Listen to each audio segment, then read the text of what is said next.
Today, I'm proud to stand up for the American workers and consumers by leading the House version of this CRA to reverse this detrimental rule. Under the Trump administration, we have the power to push back against these reckless policies and restore common sense energy solutions to put America first.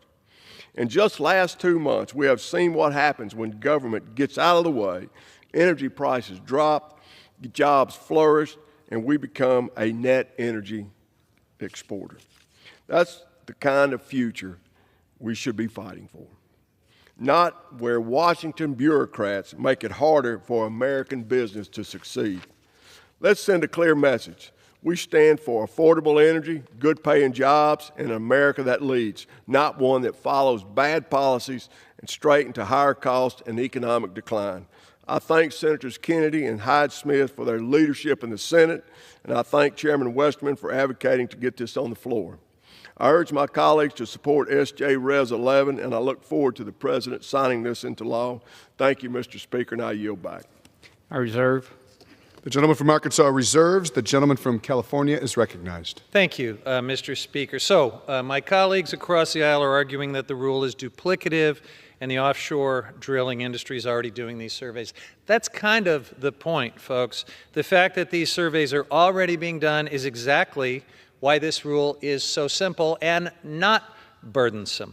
The rule does not require any new or standalone surveys for the vast majority of leases. It simply makes sure that these surveys are done right.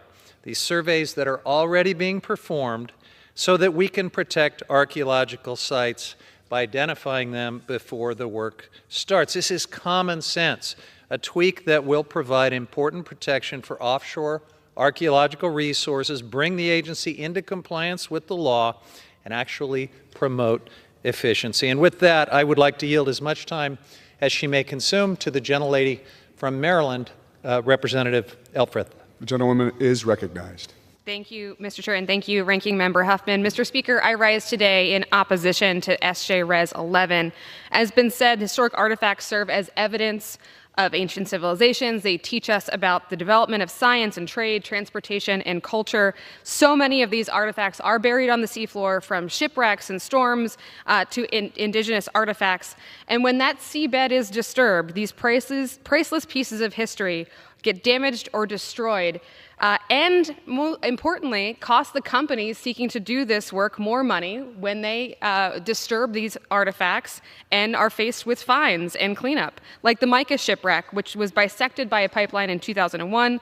It cost ExxonMobil $250,000 in fees to mitigate the damage it caused that could have been found from the beginning had there been a consistent survey. Again, saving that company money. This is not new. The Bureau of Ocean Energy Management has had guidelines on marine archaeology since 1982, and since have been updated during administrations from both parties to create greater consistency and predictability for everyone involved. These rules have stood for 40 years because they protect artifacts and protect the oil and gas companies from the liability of unknowingly destroying irreplaceable pieces of history. Each update to the rules have served to codify industry practice, use the best available science, and ensure compliance with the National Historic Preservation Act. Each update has provided oil and gas companies with more clarity and consistency. S.J. Res. 11 seeks not only to undo all of that work that has been done, but it will prohibit such a rule from ever being enacted in the future. And counter to some arguments, this rule is not financially burdensome. BOEM reports that the total annualized financial impact for the entire oil industry is less than $400,000 a year. For an industry with a reported pre-tax profit of $83.9 billion in 2024, this is a negligible impact. The rule does not negatively impact America's energy dominance and independence. The U.S. is still the #1 producer of oil and gas in the world and has been since 2009. We are producing more oil than any country ever. In fact, we are exporting energy, which is what is really hurting American energy prices. This rule didn't even meet the threshold to require a statement of energy effects report because it has such a negligible possibility of impacting energy supply, distribution, or use. This rule actually promotes efficiency. As been stated, it provides consistency to businesses and protects oil and gas companies from that liability. Doing these surveys before drilling saves time and money in the long run.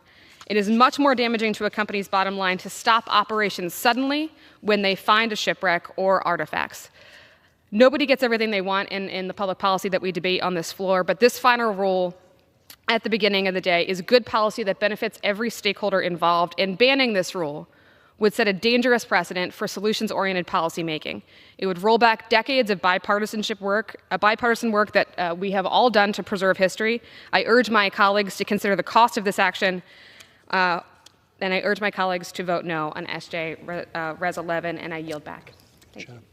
Reserve the balance of my time. The gentleman from California reserves, and the gentleman from Arkansas is recognized.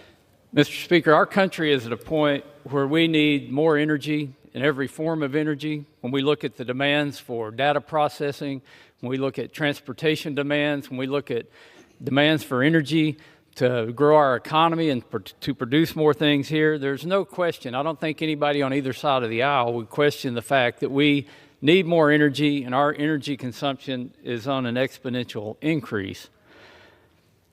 This rule that the Biden administration made is not about an all-of-the-above energy approach. It's not about producing more energy, more clean, reliable energy that comes from America. It's about attacking an industry. And if you don't believe that, just look at the rule itself. You know, we produce more than one kind of energy offshore. We produce oil and gas. We also produce wind. But magically, wind farms don't trigger an archaeological review, I guess, because they're not included in this analysis, that this redundant process that the Biden administration put in place. The reason they're not is the same reason that oil and gas should not be included, because there's already a process to do the Historical Preservation Act Section 106 requirements when you're getting a permit. This rule was added by the Biden administration just to create another level of bureaucracy, another level of regulatory hurdles to stop offshore oil and gas exploration and production. That's the only purpose they could have put this rule in place for. Otherwise, they would have said if they really cared about archaeological features and artifacts in the Gulf and offshore, they would have included the wind farms in this. But it's only targeted at oil and gas. Mr. Speaker, I'll yield as much time as he may consume to the gentleman from Minnesota, the Chairman of the Subcommittee on Energy and Minerals on the Natural Resources Committee, Mr. Stauber. The gentleman from Minnesota is recognized. Thank you, Mr. Speaker. I rise today in support of SJ Res 11, which nullifies the Biden administration's politically driven rule to mandate all offshore oil and gas exploration and development projects complete costly and burdensome archaeological surveys and reports. Over the past 4 years, the American people have seen the most anti-oil, anti-gas, anti-traditional energy, and anti-mining administration in this nation's history. When for energy here in the United States and around the world is growing, as the chairman just said, rather than supporting an all-of-the-above energy strategy, Mr. Chair, the Biden administration sought to stop traditional forms of energy like oil and gas. Prior to the Biden administration's rule, oil and gas companies were only required to complete these reports when BOEM, the Bureau of Ocean Energy Management, had a reason to believe an archaeological resource may be present. Instead, the Biden administration made what archaeological report mandatory, even when it was clearly unnecessary. These unnecessary reports would lead to millions of dollars in additional compliance costs to complete the required survey work and deal with the additional red tape. This is in addition to the significant staff time reviewing these reports would eat up at BOEM, leading to further delays in important energy projects that we need to build for the American people. It's clear the Biden administration's rule wasn't actually necessary. It was just another example of their, quote, death by 1,000 paper cuts, end quote. Their agenda to crush our domestic oil and gas industry and raise energy prices for all Americans in the process. After we pass this resolution today, and it will pass the House, and it already passed the Senate, and President Trump will sign it. So after it passes this House today, and when it's overturned, these oil and gas projects won't be waived from historic preservation rules. This resolution does nothing to weaken the National Historic Preservation Act. These developers will still be required to take necessary steps to ensure they do not harm historic properties or archaeological sites. As was the case before the Biden rule, BOEM will still have the authority to require operators to perform these additional surveys and reports when it is actually necessary and actually warranted, Mr. Chair. This resolution will just return us to the previous process. Mr. Speaker, my colleagues on the other side of the aisle will argue this is necessary to preserve historic and archaeological sites on the outer continental shelf. If that is the case, why did the Biden administration's rule only apply to oil and gas operations? Why didn't this rule apply to offshore wind development? This was politically driven. I'm not arguing we need these additional necessary requirements for offshore wind. I'm just pointing out the blatant hypocrisy of the past administration. It's clear where their intentions were. Overturning this rule is good for our energy security and for our energy independence. Mr. Chair, a couple nights ago, the President of the United States addressed this House and the Senate. Talked about energy independence, energy dominance, critical mineral dominance, and a critical mineral powerhouse for our nation. It is crystal clear that the Biden administration wants to diminish the true, tried, respective, traditional energies we had and have, because they didn't include wind in this. Complete hypocrisy.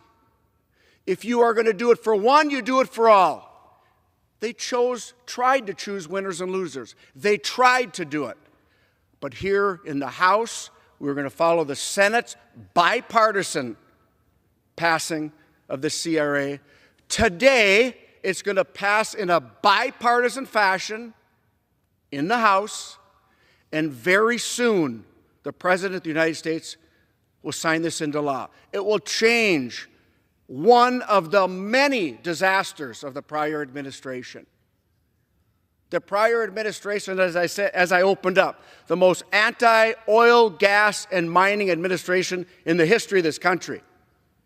I come from a state, rich mining state, biggest untapped copper nickel find in the world. Biden administration banned mining in northeastern Minnesota. Took the mineral leases away that were in place since 1966.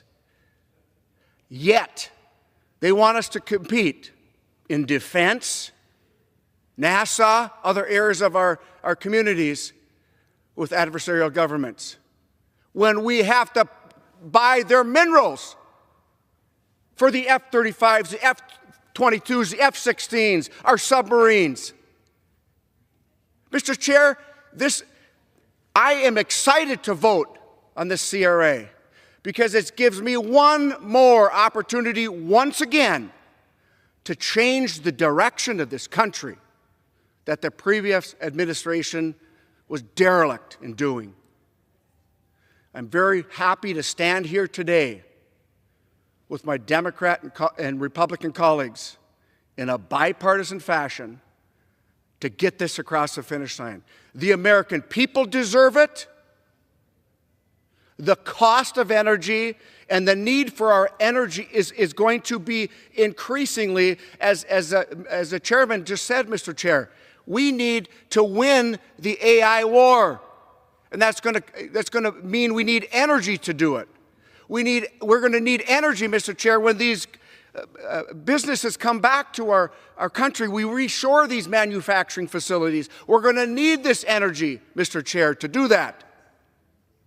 Now we have an administration that understands it and will not be politically driven by just a few people.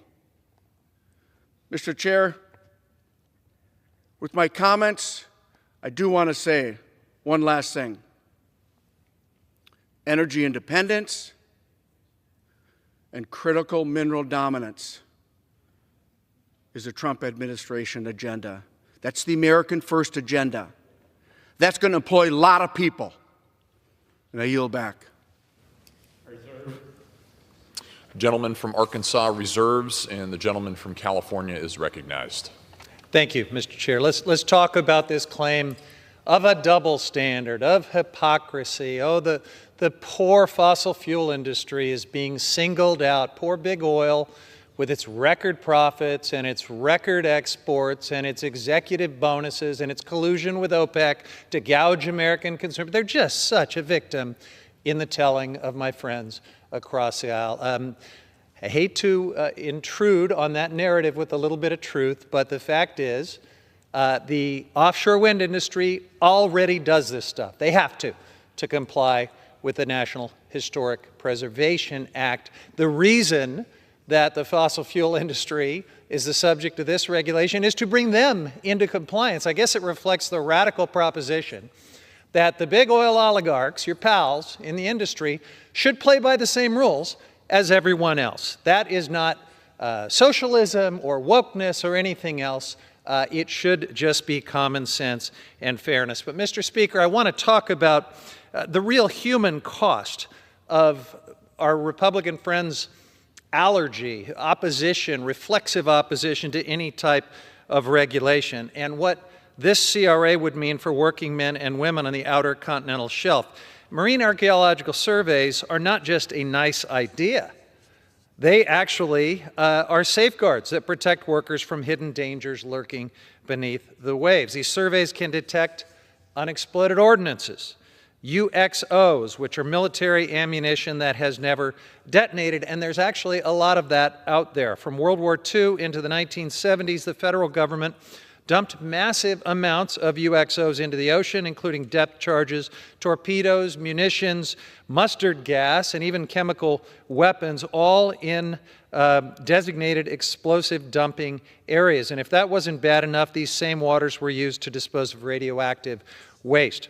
Now, the old technology used to map these areas was crude at best, leaving countless unexploded devices scattered beyond known dumping areas. But modern marine archaeological surveys can identify these things and save lives before disaster strikes. Rather than protect workers from these deadly hazards, Republicans want to repeal this common sense rule, rolling the dice with human life in the name of corporate profits. They wrap it all up in a phony pitch about prices, like they are standing up for the little guy while they look the other way when their oil oligarch pals collude with OPEC to gouge American consumers. Well, what about the working class men and women who power our offshore energy industry? What about their safety? Are they just collateral damage for the latest favor to big oil? Let's be clear. This resolution isn't about helping the common worker.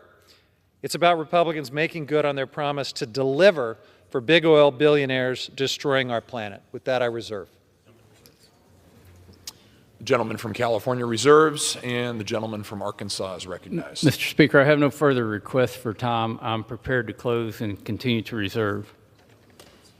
The gentleman reserves. The gentleman from California is recognized. Yeah, Mr. Speaker, I have no further speakers, and I'm prepared to close. The gentleman from California is recognized. All right, thank you. My Republican colleagues decided that the best use of our time today is to debate whether or not we should keep a common sense rule that protects tribal resources, worker safety, and our nation's history. They claim we must do this because this rule is too burdensome for oil and gas companies and will create higher energy prices for American consumers. All of that is nonsense. So what this rule actually requires of companies like Shell, BP, ExxonMobil, companies that make between $28 and $85 billion a year, it requires them to tweak surveys that oil and gas companies are already doing so that they can proactively look for marine archaeological resources or unexploded ordnances, discoveries that would actually stop oil and gas development if they didn't do this proactively, even without this rule. This is a common sense, look before you drill provision that benefits the American people and keeps offshore workers safe. Republicans aren't delivering for you, everyday Americans. If they were, they would take a stand on ridiculous tariffs that Trump is imposing on our closest allies, or unconstrained exports of liquefied natural gas that are driving up energy prices, or repealing energy tax credits in the IRA. All policies on their side that are going to raise your energy prices. If they were delivering for you, they wouldn't allow working class people to go out into the outer continental shelf without the guarantee that they're working on top of unexploded military ammunition or radioactive waste. That's what this rule does. It protects workers and the public interest. They would not allow massive firings of essential employees who protect your public lands. They would not vote for your health care to be ripped away like they just did last week. The Republican agenda in the House today accomplishes one thing and one thing only: selling out the American people and our planet so they can continue to enrich the oil-baron oligarchs and billionaire class. This resolution is just the latest favor to these elites, and I strongly urge my colleagues to oppose it. And with that, Mr. Speaker, I yield back. The gentleman from California yields back. The gentleman from Arkansas is recognized. Mr. Speaker, again, in closing, I urge my colleagues to vote in favor of SJ Resolution 11.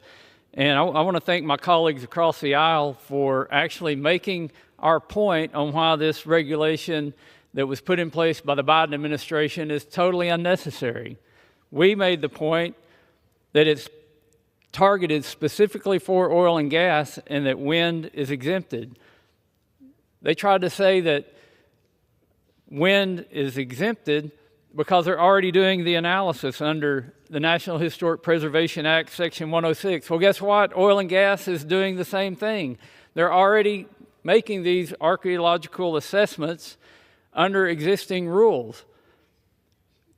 This is redundant, but it's not just redundant, it's punitive. It was a rule put in place to attack what our colleagues like to refer to as the big oil boogeyman. Apparently because they've been successful and they can actually turn a profit because there's a demand for their product, they should be attacked by the federal government. They should have more regulations put on them. We should do anything we can to stop producing more energy offshore if you're in the mindset of the previous administration. That's not helping America. That's not helping the American consumers. That's not helping the American economy. And it's certainly not helping America on the world stage. It is ridiculous that we're having to come here and do congressional review acts on horrible policies that were put in place by the previous administration. But thank goodness we have the tool to do that. Thank goodness the Senate's already done it, and we have bipartisan support in the Senate to do the CRA on this rule. States and federal laws, as have already been mentioned, provide robust oversight for marine historic resources, again, making this added layer of federal bureaucracy pointless and wasteful. The repeal will lower energy costs for American families, strengthen U.S. energy independence, and support an industry critical to our economy and our security, all while maintaining responsible stewardship of historic resources. And one thing that BOEM failed to analyze that often gets overlooked, it's not just big oil in the Outer Continental Shelf. It's also small producers, family-owned businesses, and a lot of people, thousands and thousands of people, who make a living working in the Outer Continental Shelf. This burdensome regulation will be detrimental to those small businesses. I urge my colleagues to support the resolution, and I yield back the balance of my time. The gentleman yields back. All time for debate has expired. Pursuant to the rule, the previous question is ordered on the joint resolution. The question is on the third reading of the joint resolution. Those in favor say aye. Those opposed, no. In the opinion of the chair, the ayes have it. Third reading. Joint resolution providing for congressional disapproval under Chapter 8 of Title V United States Code of the rule submitted by the Bureau of Ocean Energy Management relating to protection of marine archaeological resources. The question is on the passage of the joint resolution. Those in favor say aye. Those opposed, no. In the opinion of the chair, the ayes have it. For what purpose, gentlemen from California, seek recognition? Request the yeas and nays. The yeas and nays are requested. Those in favor of a vote for the yeas and nays will rise. A sufficient number having risen, the yeas and nays are ordered. Members will record their votes by electronic device. Pursuant to Clause 9 of Rule 20, this is a 15-minute vote. Passage of the Senate Joint Resolution 11 will be followed by a 5-minute votes on the adoption of House Resolution 189. This is a 15-minute vote.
On this vote, the yeas are 218, the nays are...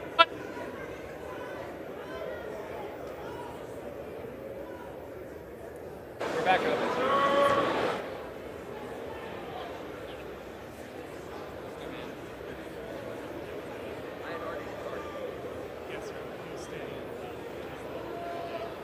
Mr. Min? Votes no.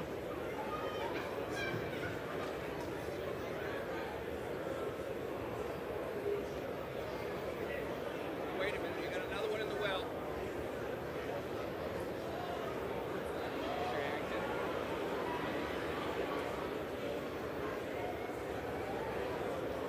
Mr. Arrington? Votes aye.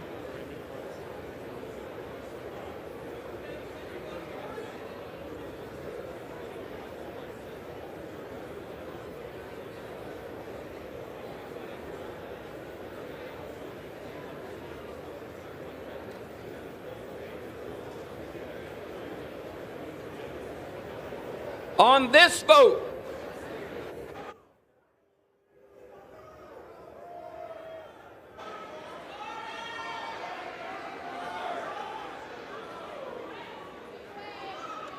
Mr. Barr?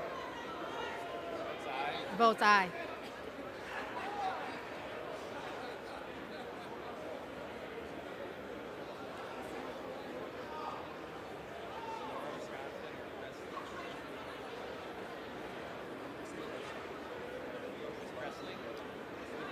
Ms. Presley?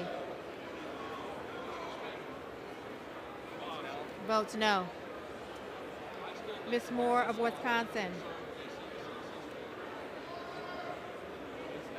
Votes no.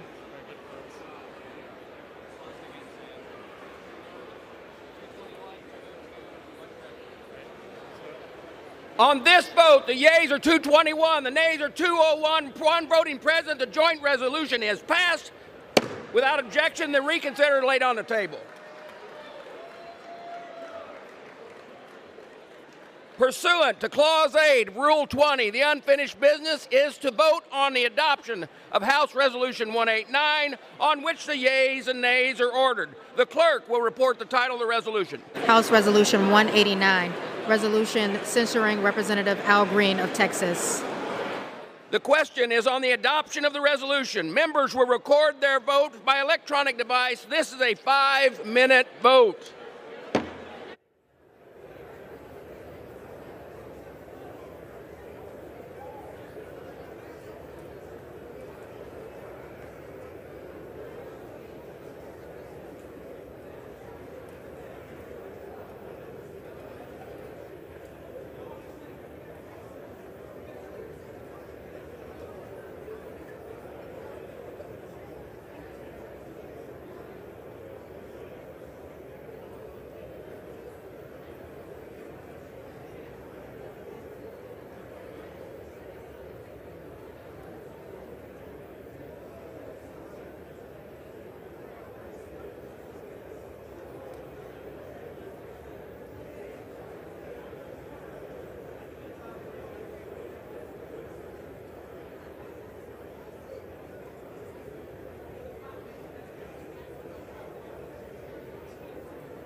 On this vote, the yeas are 224, the nays are 198, with 2 answering present.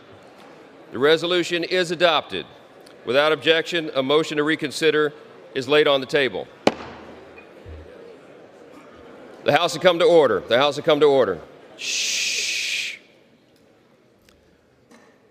Will Representative Green present himself to the well?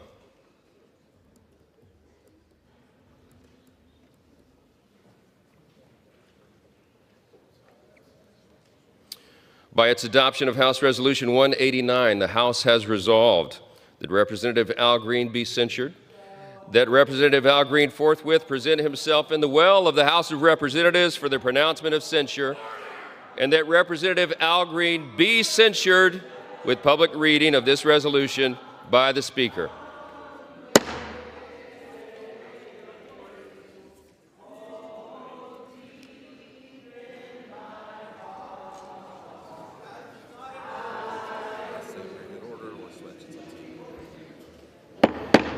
The House will come to order. The House will come to order.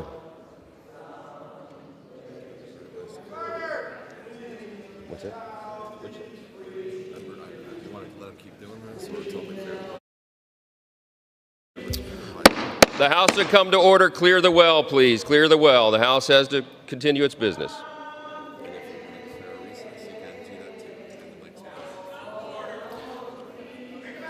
Just say the House is in recess.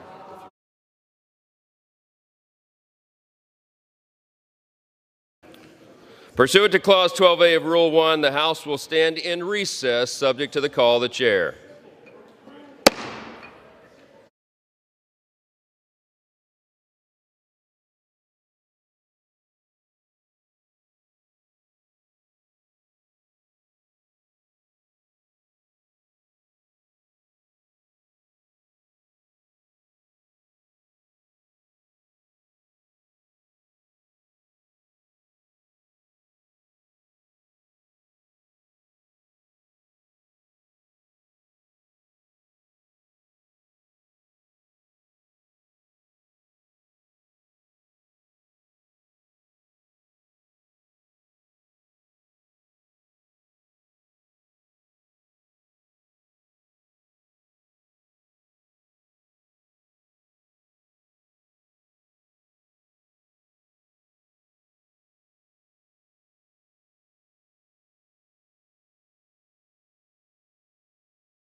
The House will be in order.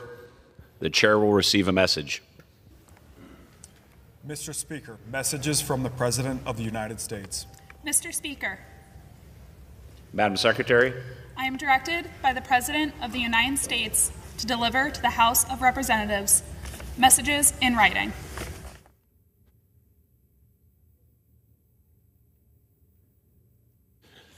The chair would announce that the chair's earlier announcement regarding roll call number 61 was mistaken.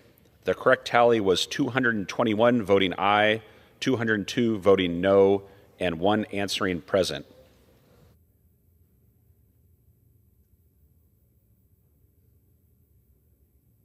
For what purpose does the gentlewoman from Illinois seek recognition? Ask unanimous consent that the Committee on House Administration be discharged from further consideration of H-Res 190 and ask for its immediate consideration in the House. The clerk will report the title of the resolution.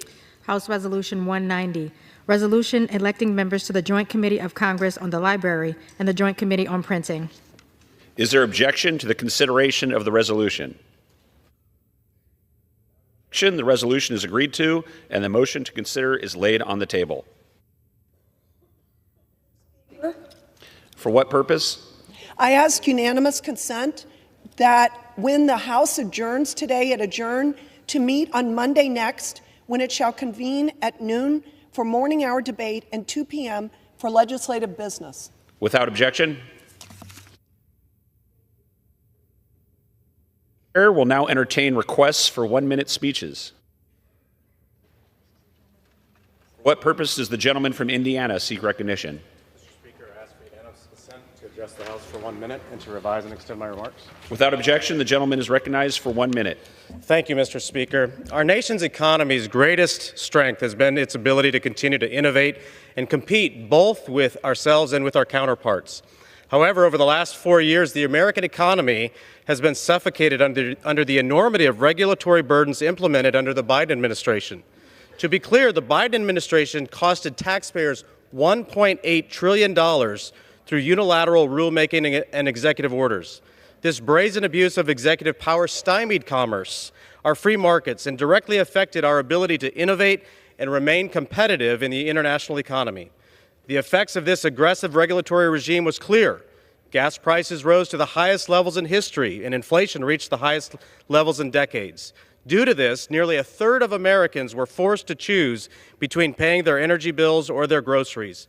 Mr. Speaker, America is and will continue to be a beacon for free enterprise, innovation, competition. So I applaud President Trump for his pledge to roll back 10 regulations for any one implemented, and look forward to seeing America enter a golden era of prosperity. I'll yield back. Thank you. For what purpose does the gentleman from North Carolina rise? Speaker, I ask for unanimous consent to address the House for 1 minute for advising. Without objection, the gentleman is recognized for 1 minute. Mr. Speaker, I'm excited to take a moment to celebrate Apostle Norbert Simmons. He founded Deeper Life Church Ministries, which recently marked an incredible 41 years of service. Hailing from Mount Olive, North Carolina, Apostle Simmons graduated from Carver High School, where he served as chaplain for the National Alumni Association. He's done a fantastic job growing his church from just 9 to 2,000 members. Apostle Simmons truly has inspired so many in the community, and I had the privilege of presenting him with the Order of the Longleaf Pine on behalf of the governor. It's essential to acknowledge that he didn't do it alone. His loving wife, Gwen, along with their family and church, supported him every step of the way. We're also grateful for everything Apostle Simmons and his family have contributed to Eastern North Carolina and our state. Thank you, and I yield back.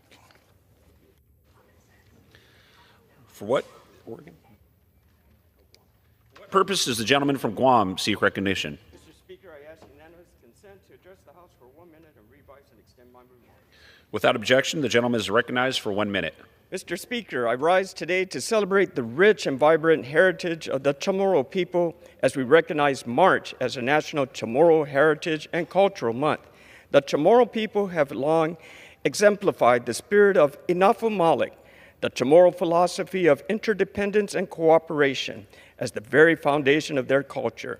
Throughout history, they have shown remarkable resilience and perseverance in the face of adversity, embodying the true spirit of strength and unity. Let us acknowledge the significant contributions of the Chamorro people in the tapestry of our nation's culture and history. Our traditions, language, and customs are a testament to our unwavering commitment to preserving our heritage and identity. In closing, I say, Biba Mes Chamorro. May this month serve as a reminder to all of us to embrace and celebrate the remarkable Chamorro heritage and culture. Thank you, Mr. Speaker. I yield back. Thank you. Does the gentlewoman from Oregon seek recognition? I ask unanimous consent to address the House for 1 minute and to revise and extend my remarks. Without objection, the gentlelady is recognized for 1 minute.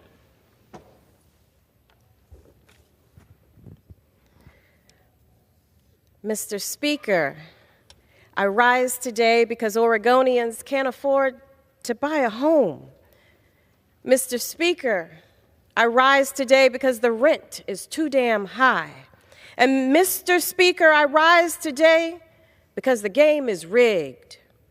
I hear from everyone I talk to, from my constituents to my kids, to how hard it is to find affordable housing. Oregon ranks 45th in the nation in housing affordability, and it's getting worse. Our population has grown faster than our housing supply, driving costs up for buyers and renters. I refuse to leave Oregon families hanging. That's why I'm fighting on the Financial Services Committee to make a difference. I'm fighting to make it easier to buy or rent a home, and I'm fighting to build more houses and increase our supply. And I'll always fight to lower costs and make life just a little bit easier for Oregonians. I yield back. Thank you. For what purpose does the gentleman from South Carolina seek recognition? Speaker, I ask unanimous consent to address the House for 1 minute, revise, and extend my remarks. Without objection, the gentleman is recognized for 1 minute. Thank you, Mr. Speaker. Families continue to suffer from the disastrous decisions of Biden-Harris, which led to outrageous energy prices. Republicans passed bills this week to correct regulations of Biden and lower costs, including reversing the rule on energy standards, which overregulates standards for consumer products and commercial equipment, led by Congressman Andrew Clyde. Reversing the rule on national emission standards, which imposes limits on tire manufacturers, led by Congressman Morgan Griffith. This legislation supports tire manufacturers such as Michelin and Bridgestone in South Carolina, which now is the leading state manufacturer and exporter of tires in America, creating jobs. Reversing the rule requiring archaeological reports for oil and gas exploration or development plans on the Outer Continental Shelf, led by Senator John Kennedy. In conclusion, God bless our troops as the global war on terrorism continues. Open borders for dictators puts all Americans at risk of more 9/11 attacks imminent, as warned by the FBI. President Trump is reinstituting existing laws to protect American families with peace through strength. Thank you. For what purpose does the gentlelady from Hawaii seek recognition? Mr. Speaker, I ask unanimous consent to revise and extend my remarks. Without objection, the gentlelady is recognized for 1 minute. Thank you. Mr. Speaker, last December, Congress, Democrats and Republicans alike, came together to pass the American Relief Act of 2025, securing $12 billion to rebuild communities devastated by disaster. We made a promise to North Carolina, Florida, Texas, and yes, to Maui. Now that promise isn't just being broken, it's being ripped apart. What a slap in the face for those constituents when that funding to rebuild homes, businesses, and communities gets delayed or even withheld because the Musk-Trump administration plans to gut HUD's Office of Community Planning and Development, the very team responsible for getting billions of relief dollars where they belong, essentially eliminated. That isn't streamlining or efficiency. That's sabotage. This week, I am proud to have led a bipartisan letter signed by 47 members of Congress calling on this administration to not cut these critical positions. We voted for this funding. Now let's do our jobs and fight to make sure it gets to the people who need it most. Thank you, Mr. Speaker, and I yield back. Thank you. For what purpose does the gentleman from Georgia seek recognition? Ask unanimous consent to address the House for 1 minute to revise and extend my remarks. Without objection, the gentleman is recognized for 1 minute. Mr. Speaker, I rise today to honor the life and the legacy of Coach John Willis, the winningest football coach in Brunswick High School history, who passed away at the age of 80. Starting in 1980, he led the Brunswick High School Pirates to an impressive record of 138 and 103 over 22 seasons. Under his guidance, the Pirates secured 4 regional championships, including 3 consecutive titles from 1997 to 1999. The 1999 team reached a state championship game, finishing with a 14-1 record. Beyond the field, Coach Willis was a dedicated physical education teacher at Brunswick High School, known for his motivational speeches and serving as a father figure to many of his players. As a lifelong resident of Brunswick, Coach Willis, alongside his wife Barbara, contributed significantly to local education and to athletics. He is survived by his wife Barbara and their 3 children, Michael, Wesley, and Maria. Maria now follows in her father's footsteps, coaching the Lady Pirates basketball team. Coach Willis's unwavering dedication to his students, athletes, and the Brunswick community has left an enduring legacy that will inspire future generations. For what purpose does the gentlelady from North Carolina seek recognition? To address the House for 1 minute and revise and extend my remarks. Without objection, the gentlelady is recognized for 1 minute. Thank you, Mr. Speaker. For 3 years, Ukraine has fought for its survival against Russia's brutal assault. And for 3 years, America has supported the Ukrainian people in their brave fight for freedom. Now, Trump is halting military aid, blocking intelligence sharing, and betraying a democratic ally. This risks our national security and emboldens dictators around the globe. History will judge us for abandoning a democracy under attack and for leaving innocent people to defend themselves against an aggressive authoritarian regime. But there's still time for my Republican friends to speak up. There's still time for Republicans to reaffirm to the world that America does not bow to our foreign adversaries. There's still time for Republicans to join with Democrats and remind Donald Trump that America does not abandon our friends. For our future and theirs, we must not betray the courageous people of Ukraine. Thank you, Mr. Speaker, and I yield back. Thank you. For what purpose does the gentleman from Florida seek recognition? Mr. Speaker, I ask for unanimous consent to address the House for 1 minute and to revise and extend my remarks. Without objection, the gentleman is recognized for 1 minute. Mr. Speaker, I rise today to recognize the extraordinary service of Master Sergeant Arcadio Santiago Rodriguez, a proud member of the Army's 65th Infantry Regiment, known as the Buccaneers. During the Korean War, then Private First Class Santiago Rodriguez displayed extraordinary heroism in the face of danger. When his squad leader was gravely wounded, he swiftly took command, rallying his fellow soldiers and leading them safely with unwavering courage and determination. Later, while evacuating a wounded comrade, he single-handedly engaged 5 enemy soldiers, killing 4 and capturing a 5th, forcing that captured soldier to carry the wounded soldier to safety. For his heroism, he was awarded the Silver Star. At 101 years old, Master Sergeant Santiago Rodriguez continues to inspire us. I join my predecessor, the Honorable Bill Posey, in honoring Mr. Rodriguez, and I hope that he will be recognized for his unwavering service to our nation. And with that, I yield back. Thank you. For what purpose does the gentleman from Maryland seek recognition? Consent to speak out of order for 1 minute. Revise and extend my remarks. Without objection, the gentleman is recognized for 1 minute. First, Mr. Speaker, I applaud and support the remarks of the gentlelady from North Carolina. We must be on Ukraine's side and against dictators, despots, and war criminals. Now, Mr. Speaker, I rise today to honor a great Marylander, a dedicated champion of our men and women in uniform, a former member of this body, Beverly Byron, a dear friend of mine for over 60 years. She passed away at the age of 92 on February 9th. When Beverly succeeded her husband, Representative Goodloe Byron, in Congress after his sudden passing in 1978, many people underestimated her. Throughout her 14 years in Congress, however, she proved to be a gifted leader in her own right. She became the first woman to chair a House Armed Services subcommittee. Her commitment to her constituents and to her principles earned her respect on both sides of the aisle. Mr. Speaker, this Congress needs more leaders like Beverly Byron today. Her passing is a great loss to Maryland and to America and to this institution. I ask my colleagues to join me in praying for Beverly and her family, and I yield back the balance of my time. Thank you. For what purpose does the gentleman from Wisconsin seek recognition?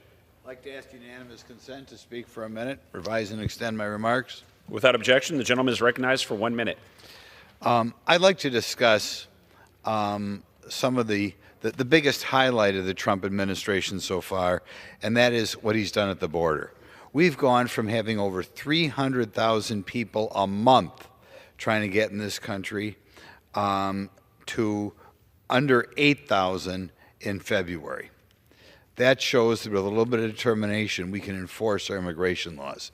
But there was an important hearing that was not covered enough in this Congress this week in the Oversight Committee, in which we brought in 4 Democrat mayors who refused to say that our immigration laws should be enforced. It is very difficult for President Trump to protect our country when we have elected officials, mayors and governors from around the country, in essence saying we are going to stand in the way of enforcing our immigration laws. It's time for the American people to stand up and tell your local officials that we want our immigration laws enforced, and it is very difficult to enforce them if local law enforcement or social services is not on board. Thank you. For what purpose does the gentlelady from Michigan seek recognition? Oh, excuse me. For what purpose does the gentlelady from Maryland seek recognition? For 1 minute and revise and extend my remarks. Without objection, the gentlelady is recognized for 1 minute. Thank you, Mr. Speaker. As the proud gentlelady from Maryland, I rise today in honor to honor the life and legacy of Frank Turner, a distinguished educator and public servant whom we lost earlier this year. Now, in 1990, Frank made history, becoming the first black judge in Howard County, Maryland. And then again in 1994, he became the first African American elected to the General Assembly from Howard County, where he served with distinction for 24 years. After his time in the legislature, he served his community further as a trustee of Howard Community College.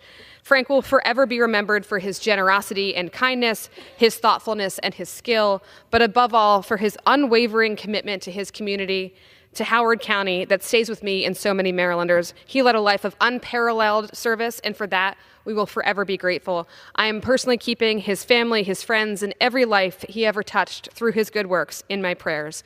Thank you, Mr. Speaker, and I yield back. Thank you.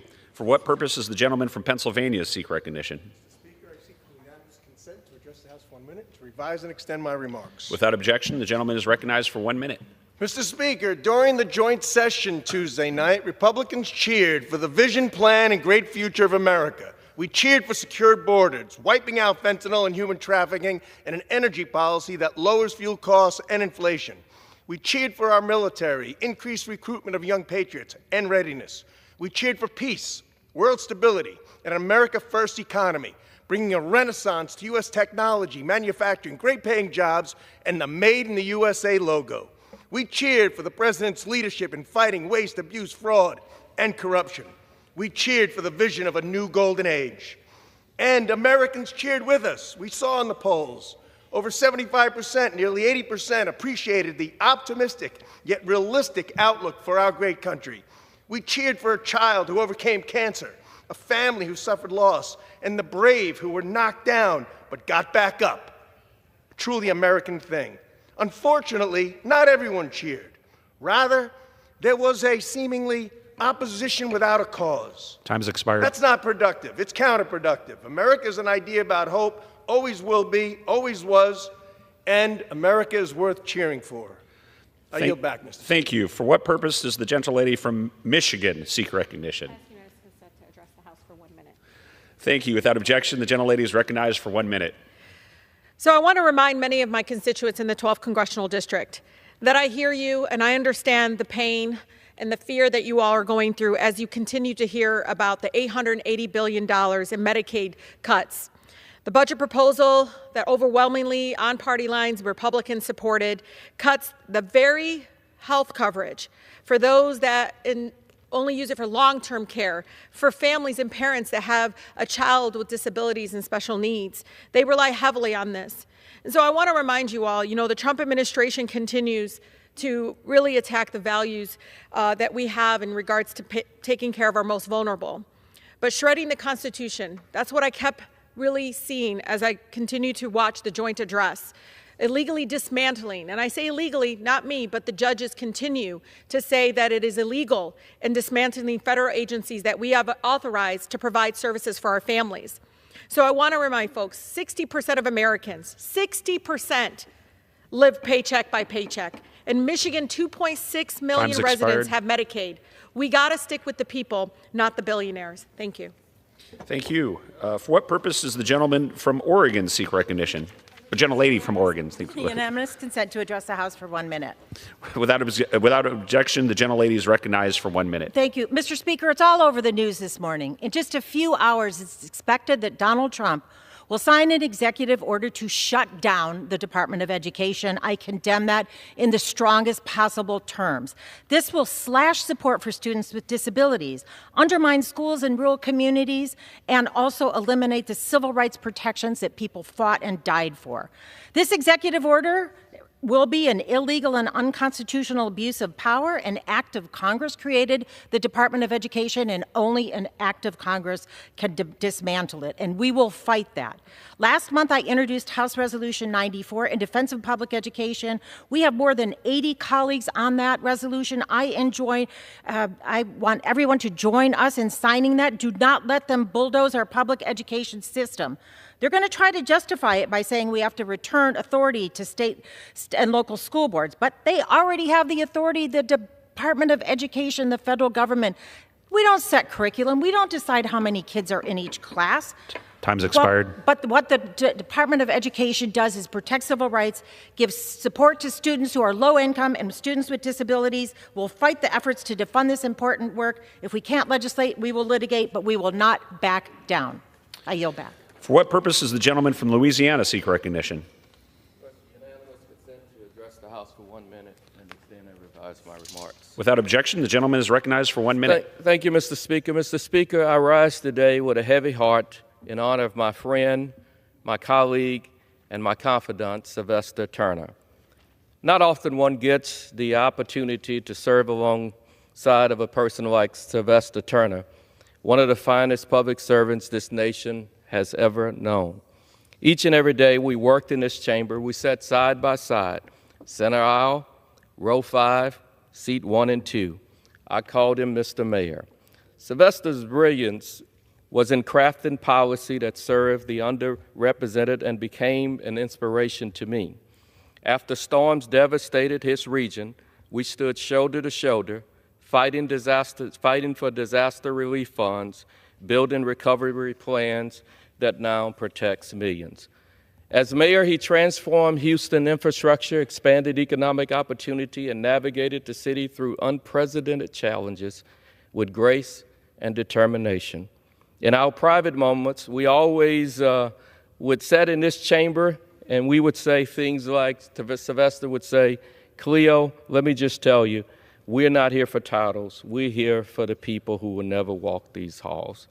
That was the measure of an extraordinary man.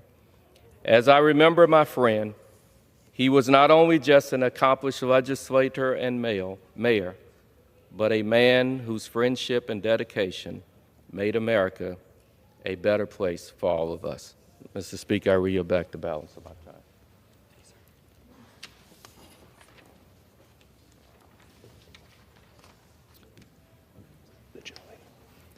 For what purpose does the gentlewoman from Ohio seek recognition? I request unanimous consent to address the House and to extend and revise my remarks. Without objection, the gentlewoman is recognized for 1 minute. Thank you, Mr. Speaker. Today I rise to recognize Mr. Paul Tazewell as Ohio's 13th Congressional District Champion of the Week for winning an Academy Award for his costume design work in the movie Wicked. Paul's first Academy Award will join a crowded trophy case that contains an American Cinematique Award and a British Academy Film Award, both for his costume design in Wicked. He also won Critics' Choice and Costume Design's Guild Award for his work on the film. While this is Paul's first win at the Oscars, he was also nominated for costume design in the 2022 film adaptation of The West Side Story. Paul is a 1982 Buchtel High School graduate, proudly acknowledged during his acceptance speech that he is the first black man to win an Oscar for costume design, to a resounding crowd and a standing ovation. I don't know if he could hear us while he was up on stage, but our entire community in Akron was standing up and cheering him on when we heard his name called. He later shared, quote, "I have evolved into that inspiring figure that I have been longing to emulate as long as a developing designer. I received this beautiful recognition with immense pride, and I dedicate it to everyone who has the dream to fly." Congratulations again to Paul Tazewell on this amazing accomplishment. You have certainly made our community proud and a shining example of why Ohio's 13th Congressional District is the birthplace of champions. Thank you, Mr. Speaker. I yield back. For what purpose does the gentlelady from Pennsylvania seek recognition?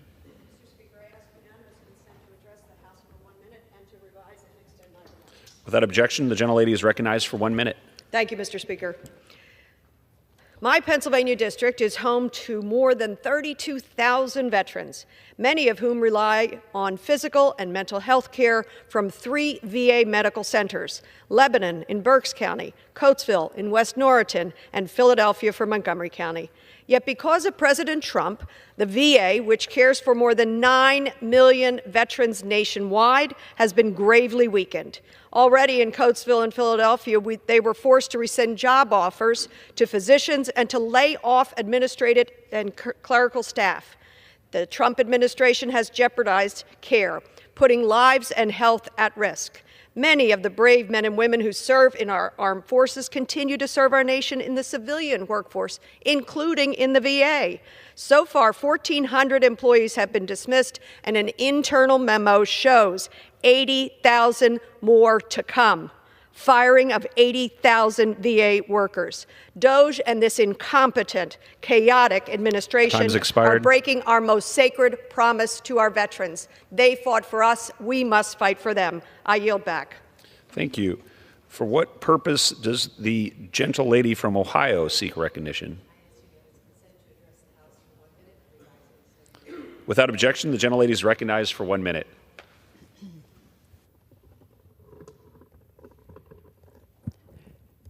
Mr. Speaker, my message today is an alert for Social Security recipients.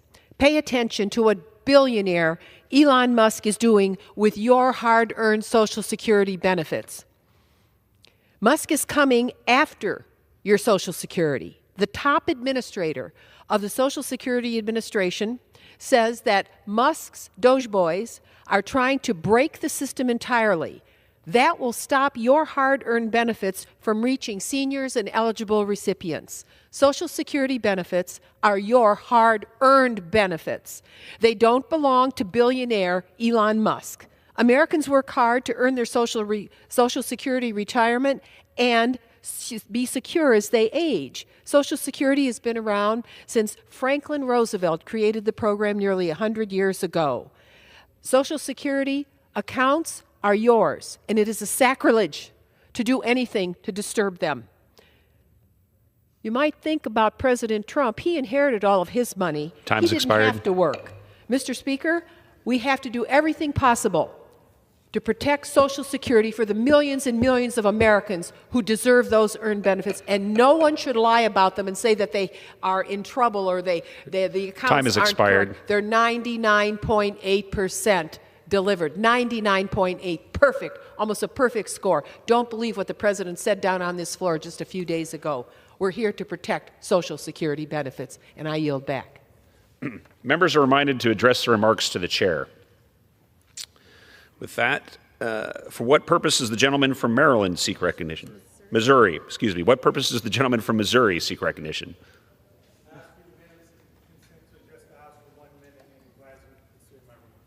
Without objection, the gentleman is recognized for 1 minute.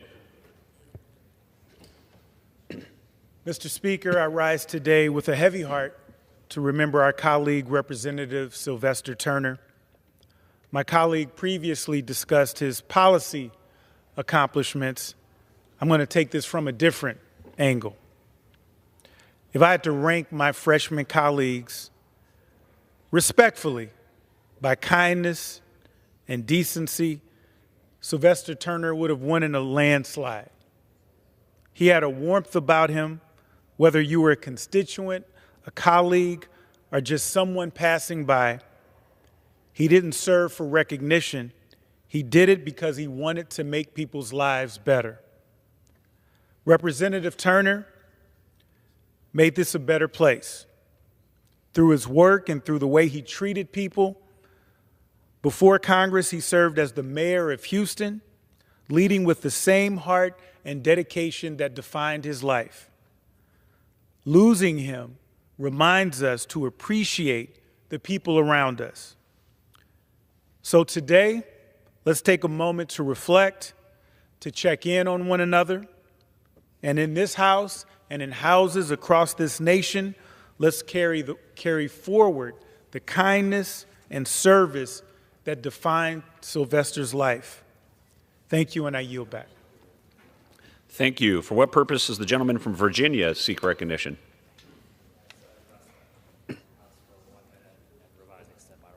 Without objection, the gentleman is recognized for 1 minute.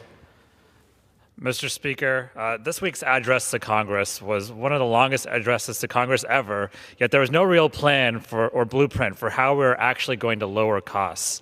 We heard a lot about Greenland and golden tickets and something about Mars, but we didn't actually hear about lowering costs because the actions of this administration will actually raise costs for every American. If you cut Medicaid, for instance, not only will you cut off care for millions, it will raise the health care premiums of every American, not just the ones on Medicaid. Health costs will go up. If you fire half the people who administer Social Security and undermine it, for our seniors, costs will go up. And if you continue the brain drain in our government and fire federal workers who protect consumers or do critical safety or health research, you will make us less safe and costs will go up. This administration's policies will directly lead to costs going up for all families, and Americans deserve better. I yield back. Thank you. For what purpose does the gentleman from Ohio seek recognition? Mr. Speaker, I ask unanimous consent to address the House for 1 minute to revise and extend my remarks. Without objection, the gentleman is recognized for 1 minute. Mr. Speaker, I rise today to remember the life of Larry Gerstner, an outstanding businessman who was well loved by his community and spent his life in service to it. Larry was born in Columbus, Ohio, and grew up on a small farm in Hilliard. Earning a bachelor's degree in civil engineering from the University of Cincinnati, Larry joined the Peace Corps in 1971 and spent 3 years in the Tonga constructing the Main Islands Road and country's first jet field. Upon returning to the States, Larry was elected Hocking County Engineer in 1976 and later served as a board member for the Hocking Hills Tourism Association. Larry created numerous businesses that grew Hocking County's tourism industry, most known for the Columbus Washboard Company, the very last maker of washboards in the United States. One of his incredible washboards is displayed in my office for Ohioans to enjoy, and similar to this one that I hold in my hand today. After an 18-year fight with cancer, with his devoted wife Joyce by his side, Larry passed away in February of 2025. Larry will be dearly missed in Hocking County and across Ohio, but the legacy of his life and service will continue. Thank you, Mr. Speaker, and I yield back. Thank you. For what purpose does the gentleman from New York seek recognition? Mr. Speaker, I ask for unanimous consent to address the House for 1 minute and to revise and extend my remarks. Without objection, the gentleman is recognized for 1 minute. Thank you very much, Mr. Speaker. The Republicans are trumpeting the dawn of a golden age of economic growth. However, this week, the Wall Street Journal had an editorial, Trump's Tariffs Whack Trump's Voters, with a subheader of whatever happened to the GOP's concern for the working class. The Wall Street Journal said President Trump won the presidency a second time by promising working-class voters he'd lift their real incomes, which makes it all the more puzzling that he's so intent on imposing tariffs that will punish those same Americans. The Wall Street Journal said tariffs are taxes, and Mr. Trump's latest tariffs are estimated to be an annual $150 billion tax increase. Taxes are anti-growth. That's the message investors are sending this week since Mr. Trump let his 25% tariffs on Canada and Mexico take effect. The Wall Street Journal said, brace for higher prices on berries, bell peppers, and beer. Target CEO Brian Cornell told CNBC that tariffs on Mexico may force the company to raise prices on fruits and vegetables. The Wall Street Journal said all of these things. Mr. Speaker, I couldn't have said it better myself. I yield back my time. Thank you. For what purpose does the gentleman from California seek recognition? Mr. Speaker, I ask for unanimous consent to address the House for 1 minute and to revise and extend my remarks. Without objection, the gentleman is recognized for 1 minute. Thank you, Mr. Speaker. Mr. Speaker, I rise today to congratulate the Lincoln High School football team on winning their second state title in 3 years. This was a huge achievement. But it's even more amazing when you consider what this team had to overcome to get there. The Hornets spent their entire season on the road after their field was deemed unsafe due to water damage. The team boarded buses and traveled to every single practice. They never played a home game. But despite these obstacles, this team never gave up. They demonstrated resilience, grit, and teamwork, and together they brought home the state championship. Congratulations again to the Lincoln High School football team and to all the incredible players and coaches. You have made our entire district and city proud. Thank you much, Mr. Speaker. I yield back. Thank you. For what purpose does the gentlelady from New York seek recognition? Without objection, the gentlelady is recognized for 1 minute. Thank you, Mr. Speaker. I rise today with a heavy heart. Only days ago, New York State and our nation lost a giant, an icon with the passing of Dr. Hazel Nell Dukes. I've known Dr. Dukes for most of my life, and I consider it one of my greatest blessings to have called her my friend, mentor, soror, link sister, and inspiration. When we look back on Dr. Dukes' remarkable life, we'll remember her tireless advocacy and work to further racial diversity, equity, and inclusion, and prosperity for the Black community. We'll remember her leadership as a president of the NAACP and its New York chapter, which solidified her as a force for social action and change. We'll remember how she stood tall against the oppressive status quo of Jim Crow and paved the way forward to a more enlightened, more accepting, more loving era for our country and world. And I know I'll remember the image of her arm in arm with my mother, Dr. Una Clark, at the Democratic Convention, where they stood in the trenches together, fighting for the Black community at each other's sides. Truly, Dr. Dukes lived a life of courage, resolve, and unmatched tenacity. We owe her a debt of gratitude that can never be measured or repaid, and I will miss my friend's warmth and wisdom so dearly. Ma Dukes, we'll never forget you. May you rest in power. May you rest in peace. Thank you, Mr. Speaker. I yield back. Thank you. For what purpose does the gentleman from Illinois seek recognition? Mr. Speaker, I ask unanimous consent to address the House for 1 minute and revise and extend my remarks. Without objection, the gentleman from Illinois is recognized for 1 minute. Mr. Speaker, today we say goodbye to a giant, a leader, a warrior for justice. Today we mourn the passing of my dear friend and brother in service, Congressman Sylvester Turner. Mr. Turner was more than a colleague, he was family. He carried the weight of his community on his shoulder, never once complaining, never once backing down from a fight when the people needed him. He walked these halls not for power, not for prestige, but for purpose. And that purpose was clear: to uplift the forgotten and fight for the unseen, and to ensure that every child, no matter the zip code they were born in, had a fair shot at success. His legacy will be defined by his lifelong fight for civil rights, economic justice, and opportunity for all. But perhaps some of his most visionary work was co-founding the Congressional Diversity, Equity, and Inclusion Caucus. He and I and Congressman Fields took on together with urgency purpose. Sylvester knew that representation wasn't just a box to check, it was the foundation of our democracy itself. He fought to break down barriers, to build pipelines of opportunity, and to ensure that government truly reflected the people it served. Mr. Speaker, I yield back. Thank you. For what purpose does the gentlelady from New Mexico seek recognition?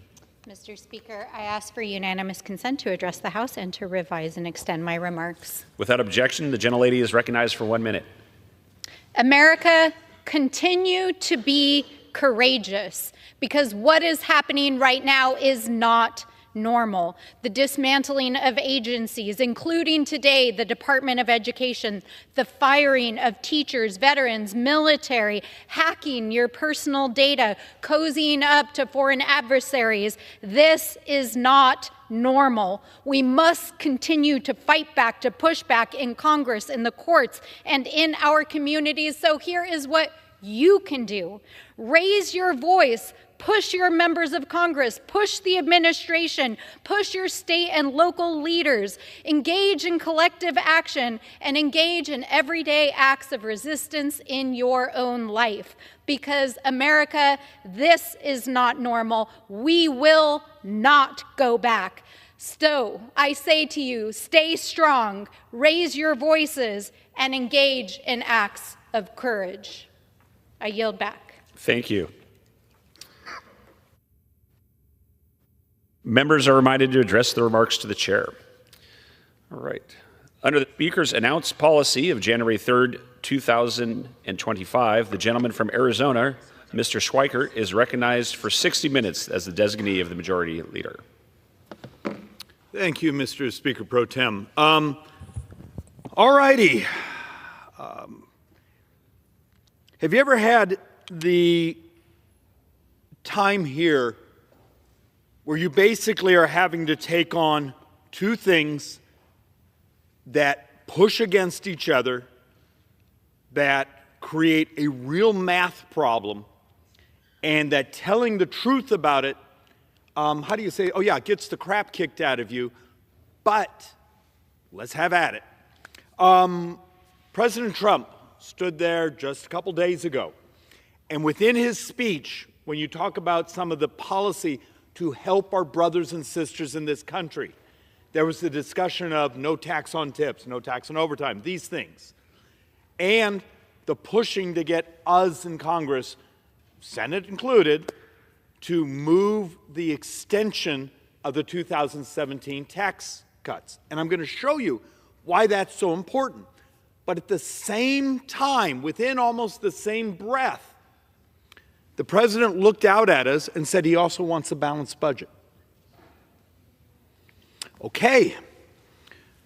Now we need to deal with the reality of how hard that math is, but there's a way to do it.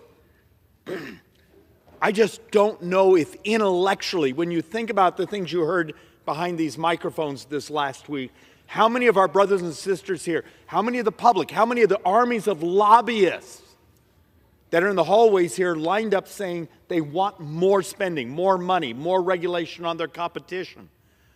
So let's go through some of the basic math facts, and then let's have a brutally honest conversation of how we stabilize and how far we can actually go. All right, an oldie but a goodie. And the numbers are actually worse, but I didn't want to print another chart, so we've been using the same one for last year. Do you see all the red on the chart? That's what we call mandatory. It's auto, it's earned benefits, it's you served in the military, your pensions, those things. Interest is automatic. You got to pay it. See the blue? That's military and what we call non-defense discretionary. A member of Congress, other than in a reconciliation opportunity, we're going to come back why it's so important, only votes on this blue. Every dime a member of Congress votes on, other than that moment of reconciliation, is borrowed.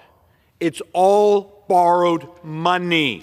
Last year, for every dollar we took in tax receipts, we borrowed $1.39.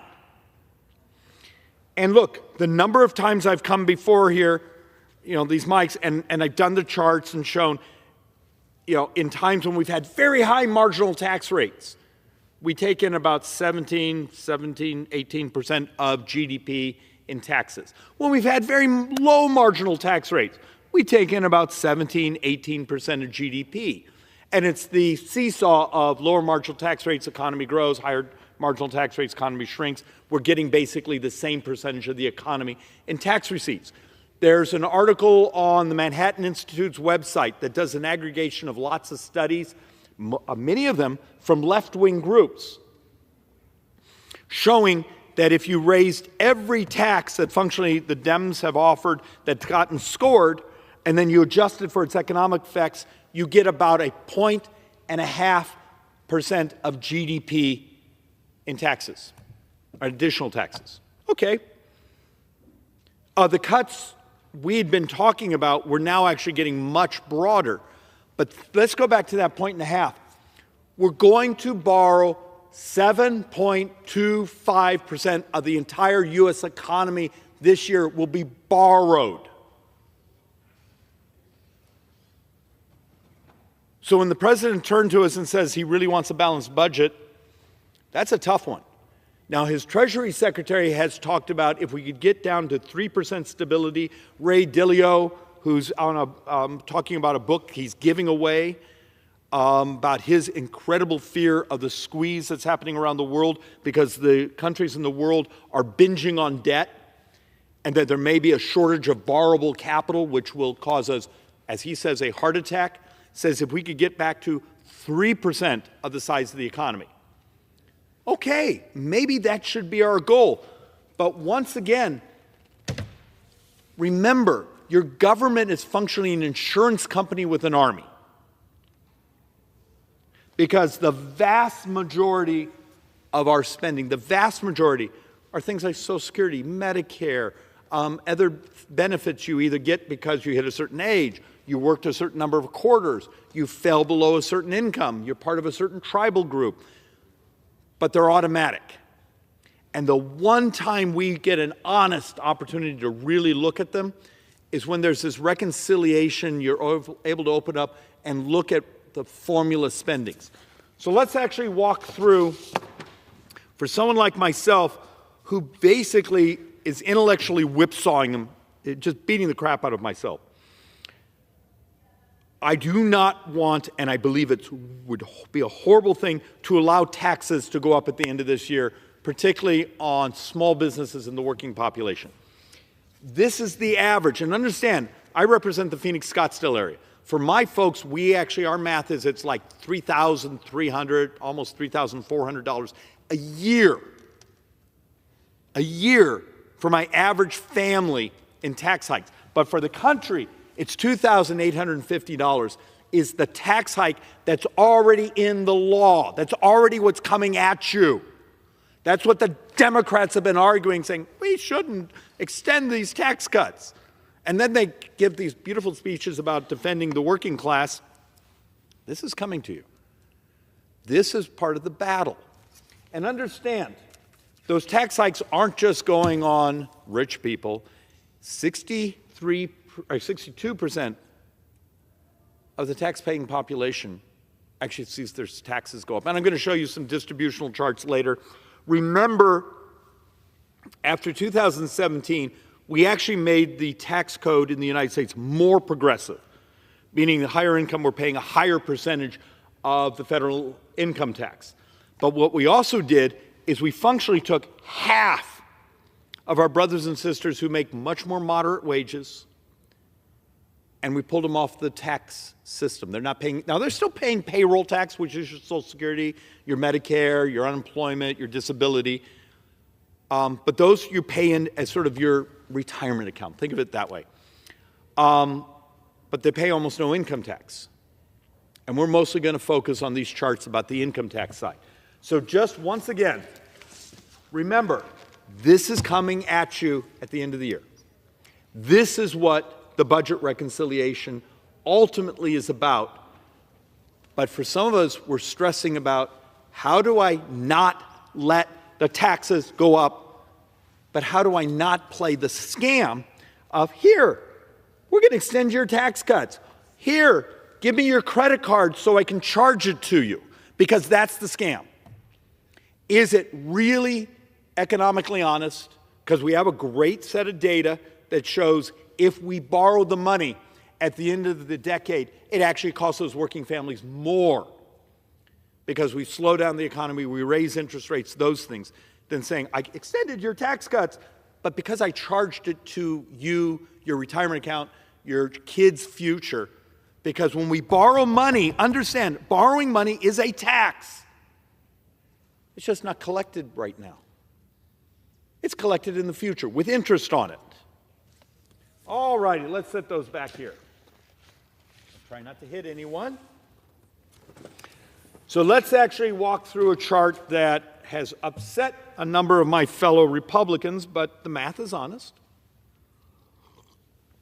So the day we were elected this November, publicly borrowed, and let's do a quick explanation.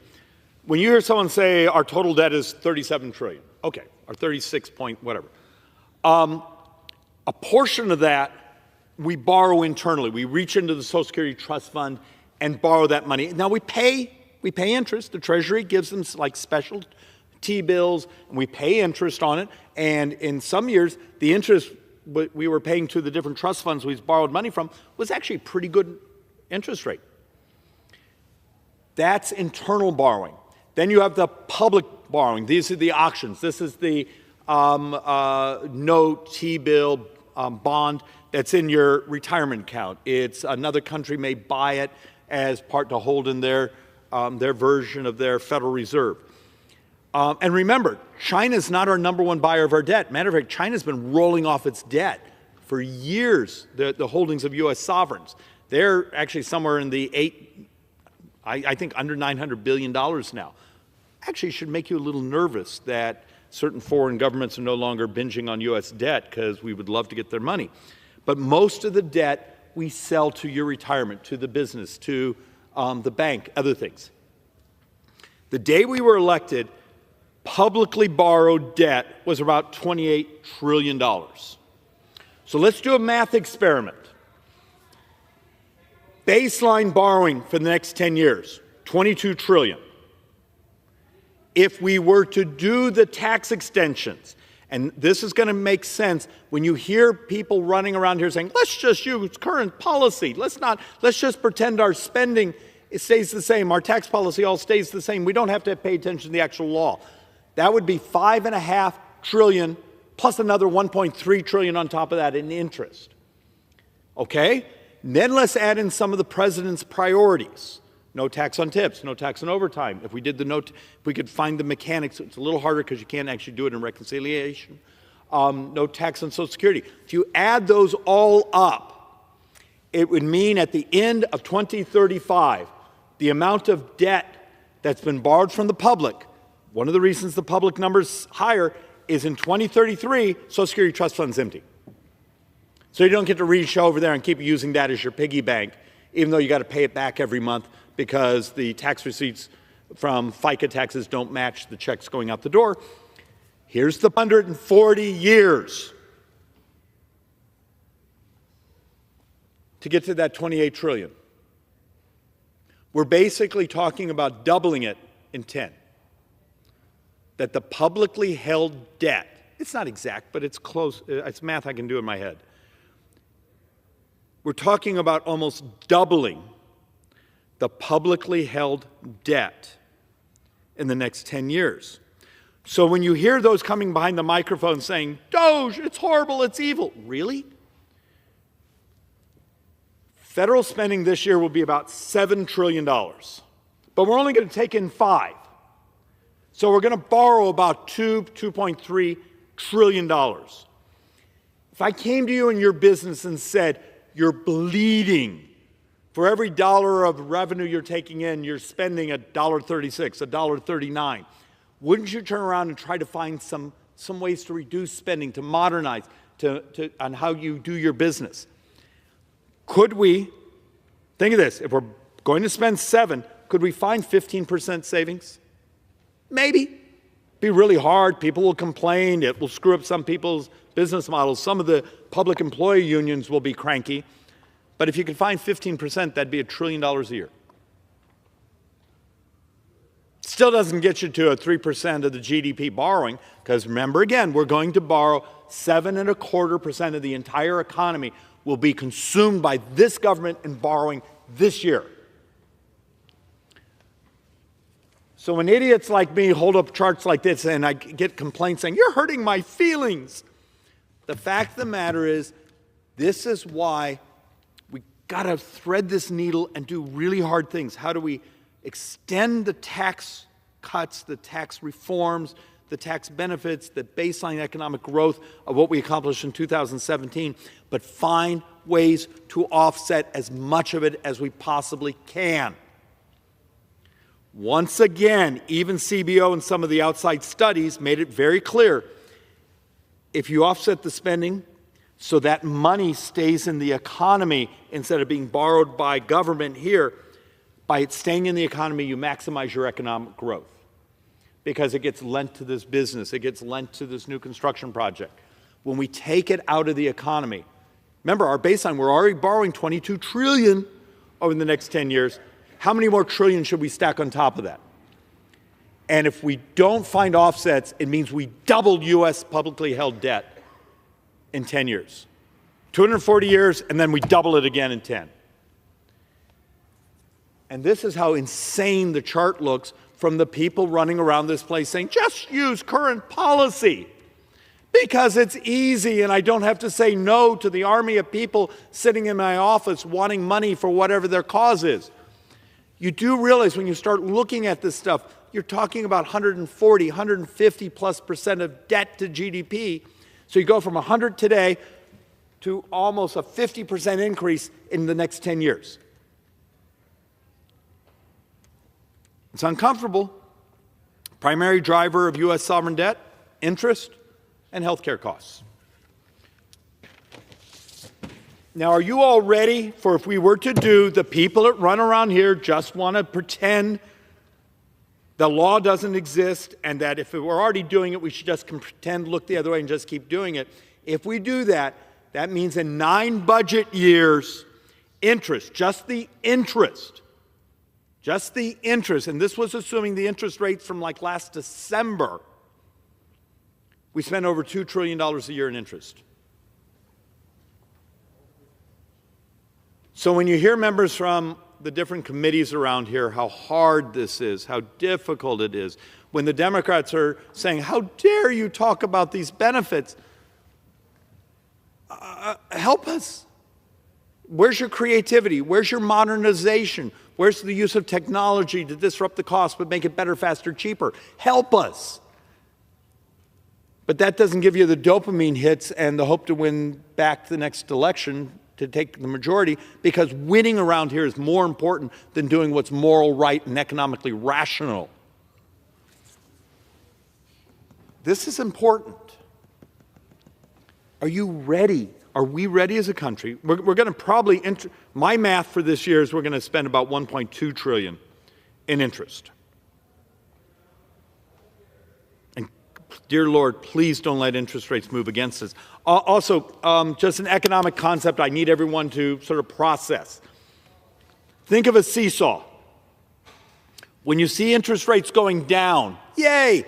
Except the problem is it typically means the economy is slowing down. There's less demand for debt in the markets. There's less demand for the debt in the markets and the economy is slowing down. What happens, Mr. Speaker?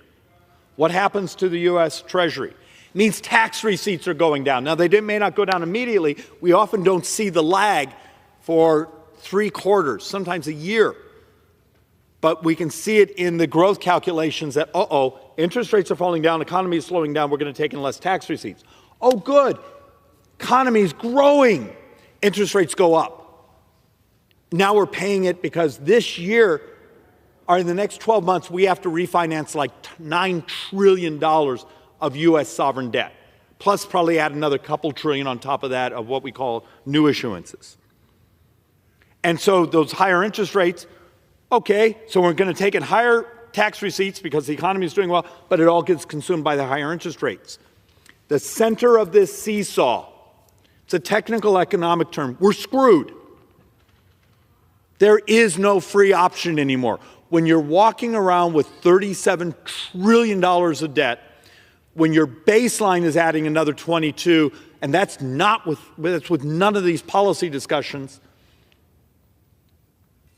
why aren't more people around here just terrified? Is it that our constituents are so desperate for more money from the federal government that explaining, we're not giving you something free, we're putting it on your credit card. You will pay this back some fashion. We'll deflate the value of the dollar so your savings crashes. We'll raise the cost of goods. Or at some point, we're going to brutalize your kids, your grandkids, and your retirement. And it doesn't have to be their way. There's ways, and God knows over the last couple of years, I've come here and showed how we can crash the price of healthcare by just using technology. And then you get the lobbyists in your office, well, that would mean we have to change our business model.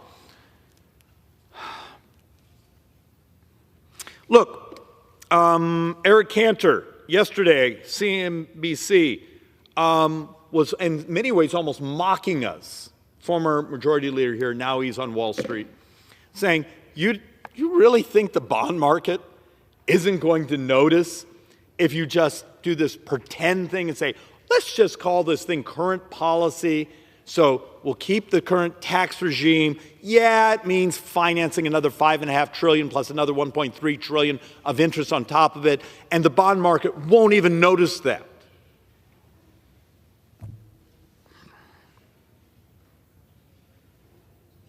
Greatest fragility right now to this country.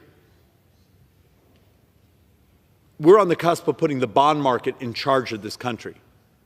Not President Trump, not Congress, because if you're borrowing about $60,000, $70,000 a second every day, what happens when you pull up the next bond auction and not enough people show up for it? It would create chaos around the world.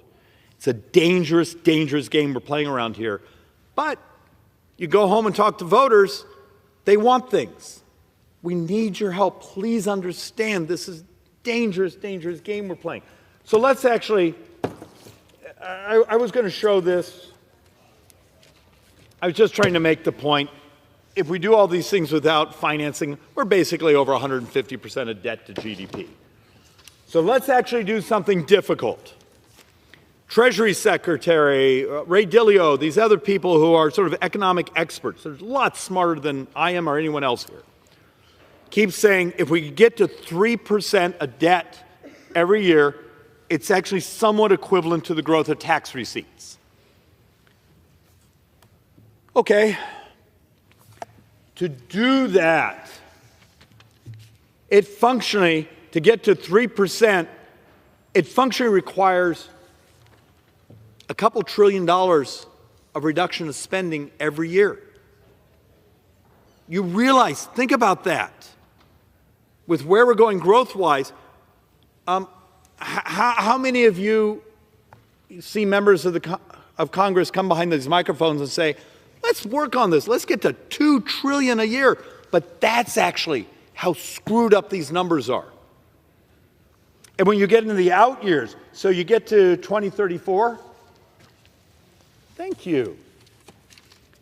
It's not $2 trillion you'd have to move to, it's over 3.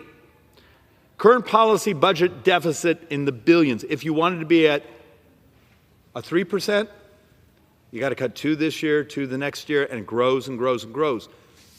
I don't think there's an understanding. The United States, so this is a sequitur, these tie together. The United States in 7.5 years now will have more deaths than births. We have a shortage of young people. And yet you want to live in a fantasy world of, oh, we're going to grow at 3%. Great. Tell me how. Unless you're willing to do talent-based immigration, adoption of AI, promotion of synthetic biology to do things better, faster, cheaper, There's ways I can get you there. I'm blessed. I'm the chairman of the board of the Joint Economic Committee, so we have a handful of PhD economists, freaky smart. We have a model to do it.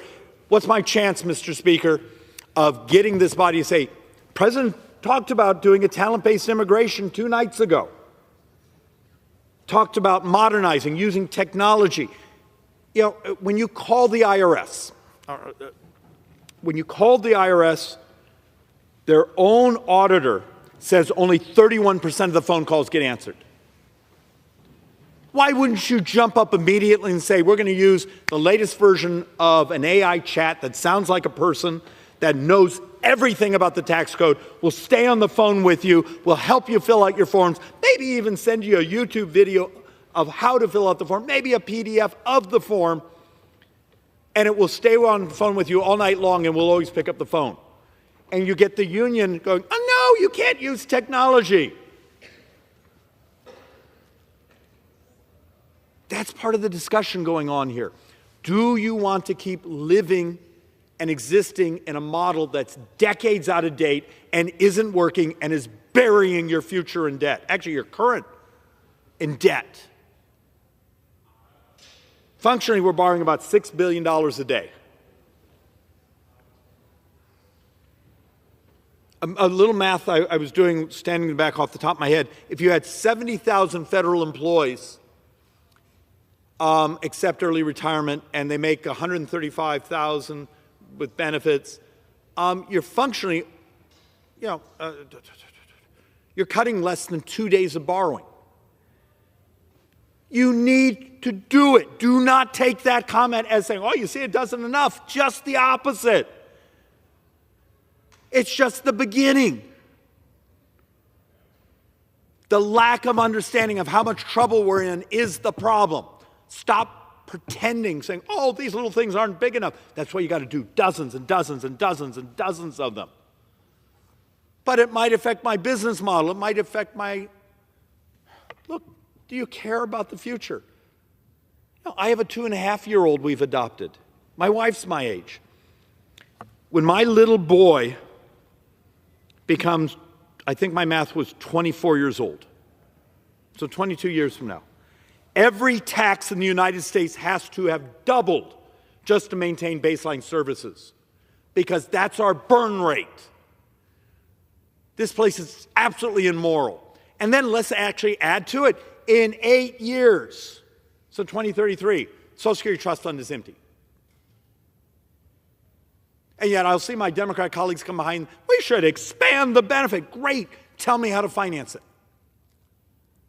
If the first year where the Social Security Trust Fund is completely empty, our rough math is it's over $600 billion a year shortfall. I think that's the entire corporate income tax. There's this lack of understanding of the scale. We're in trouble. What's wrong with this place? Is it so much easier to go home and just lie? If cable television tonight, how many of them are going to do a portion, whether it be the left or the right cable, hold up charts and say, here's the reality of our demographics, the math, and how much trouble we're in? For those folks that come up here and say, I care about poor people, I care about this, do you have any idea how much danger you're putting our future in? Look, I personally believe prosperity is moral. Design a tax code, design a regulatory code, to design the adoption of technology to maximize prosperity. And somehow I'm the idiot who keeps getting up behind this microphone trying to get people saying, let's try to do things hard. Maybe think about how we deliver healthcare services. We're doing modeling with our economists on silly things. How many billions and billions and billions do we spend every year in just Medicare and duplicative MRI scans, X-ray scans, ultrasounds? If you take that scan and attach it to someone's phone and it becomes portable. Now, our original number, I'm having trouble believing it because it needs more vetting, was like 20 to 25 billion a year. What if it's $250 billion over 10? Is that a cut in services, or is that using technology to make it more modern, portable, faster to use, easier to use, more accessible? And there'll be lobbyists who will be in my office tomorrow out because I said this, saying, David, you don't understand. Those duplicative scans are our profit model. Help us. Okay, you're on the left, or even a couple of my Republicans. You don't like the discussions of where we're trying to do reforms? Bring us ideas. There's freaky smart people in this country. You have a supercomputer in your pocket right now. The concept of what this thing can do 15 years ago, did you think you'd have the world's knowledge and AI on it? Save us, save yourself, save your retirement, save your kids, save your grandkids, but you got to do it by thinking. The idiots I get, sorry, Mr. Speaker, I want to retract that. I'll get people say, if we just didn't have foreign aid, and you send them the chart saying it's 5 days of borrowing.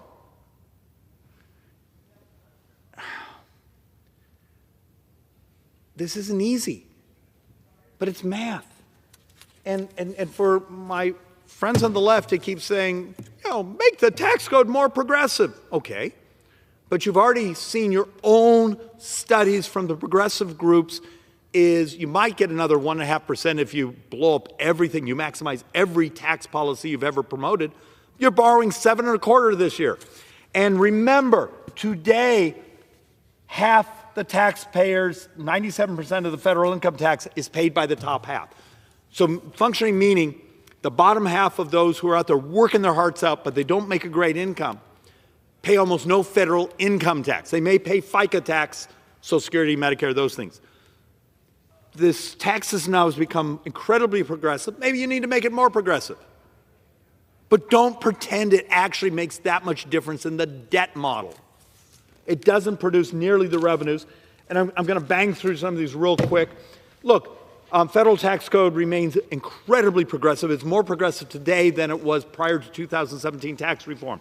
And today, right now, if you actually take a look at the top earners, they're still paying the vast majority.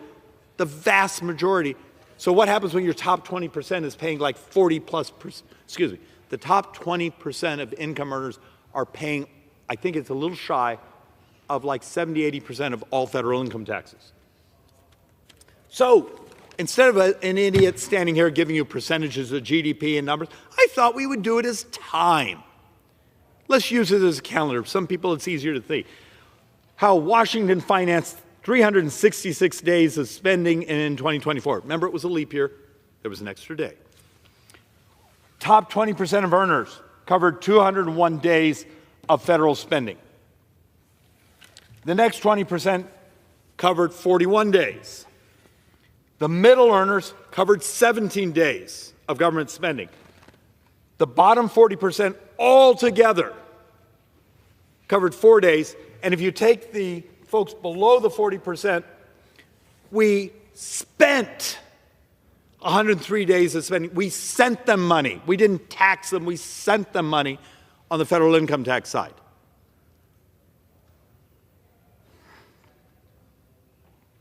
Yet, when the intellectually vacuous go, well, just raise taxes. Okay, tell me how to get beyond the 17% GDP conundrum. The only model that really does that, and it's why much of the rest of the world uses a value-added tax, that every step of production you stack a tax on. Fine, maybe that's what we're going to have to do in 10 years, but understand that crushes the poor and crushes the working middle class because their consumption is so much higher than those. Taxpayers overwhelmingly finance the federal government. Yay! Hey! You take the top 20%. Look, the punchline here. Get to the bottom 20%, we actually pay them. Take the bottom 40%. It's actually less than 5.5% of the total federal income tax. I don't know how much more progressive you can make the tax system. Now, if you want to do a super progressivity, great. So when the people keep lying about the budget resolution, which, please understand, I do not believe there was enough spending offsets in it. I want to make that perfectly clear. I actually felt incredibly let down. We spent months and months and months and months running around here trying to show people how you could modernize the delivery of services and lower the price of government. That scared too many people, so we got a budget resolution with functioning baseline is $1.2 trillion in cuts and another $0.5 trillion if shock absorbers, and yet it's a $4.5 trillion authorization, meaning you would end up borrowing 3.3. 1.7 is discretionary, completely unenforceable, and another 2.6 trillion of income is magic thinking that somehow the GDP is going to grow 40% over baseline because we're so good looking.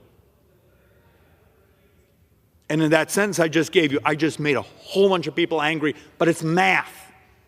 Find me a credible economist who actually is truth teller and say somehow magically in a time where the United States has a shortage of young people. Remember, 7.5 years we have more deaths than births? And somehow magically we're going to start growing at this freakishly incredible rate while pulling stimulus out of the economy, which we have to do. There's a way to make this work, but unless you're willing to do hard things, and then the army of people will show up saying, oh, David, I really want to balance the budget, but I need more spending because, well, that's how I get elected. I bring the bacon home. That bacon is put on your own credit cards.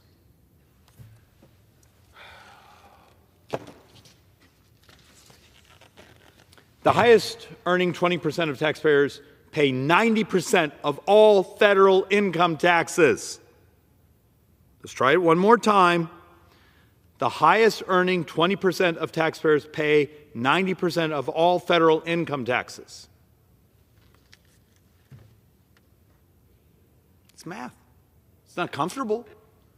It doesn't fit almost any of the speeches you hear from the left on behind the microphone.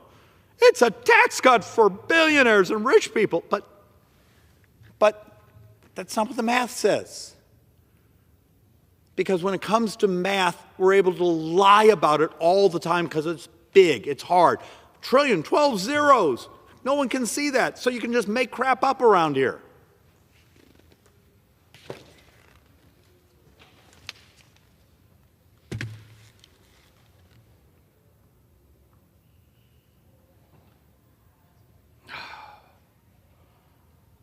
It's too complicated.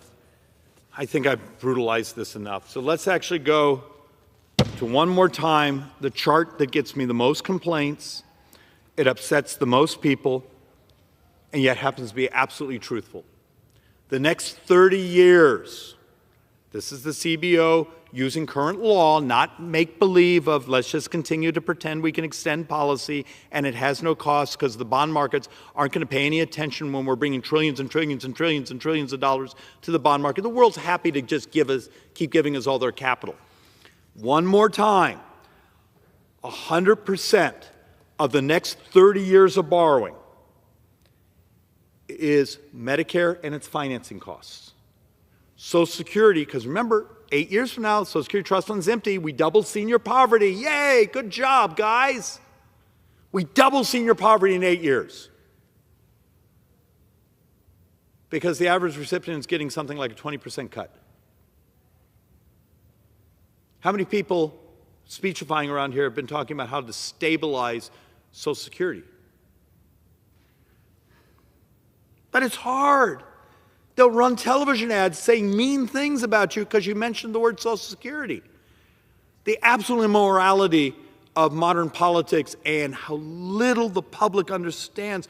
Well, they stole the money. No, no one stole the money. The average family with their 40 quarters actually gets about a $72,000 spiff out of Social Security. It's a crap rate of return. It's a horrible rate of return. But many of you were the ones that went to war 20 years ago, 25 years ago, when President Bush said, could we take a little tiny piece and put it into the markets? And today you would have dramatically greater wealth. That decision was made. The public spoke. Actually, the leftist unions spoke and scared the crap out of people. But the real battle is we're almost to the point for every dollar you put into Medicare and that payroll tax, you're almost taking out, well, $7. That right there is the primary driver of U.S. debt. So do you cut things? No. My argument is modernize, change it. My little example of the duplicative MRIs and scans and those things. Why are we so terrified to modernize how we deliver health care? How many of you went to Blockbuster Video last night? The fact of the matter is a technology change where you now go home and hit a button, there's all your movies. Oh, well, that made my life more convenient. You're telling me that the thing you can blow into, the thing you can wear on your body, the technology in this, you couldn't also use it to keep yourself healthy. When obesity is the single biggest expenditure in this government. Think about that. We modeled last year that obesity will add another $9 trillion of additional spending. $9.1 trillion on the top end of spending over the next 10 years. Maybe the revolution is the way you stabilize U.S. debt is stop being fearful of technology, be willing to actually modernize and cut spending where it's not working for the American people, and help our brothers and sisters get healthier.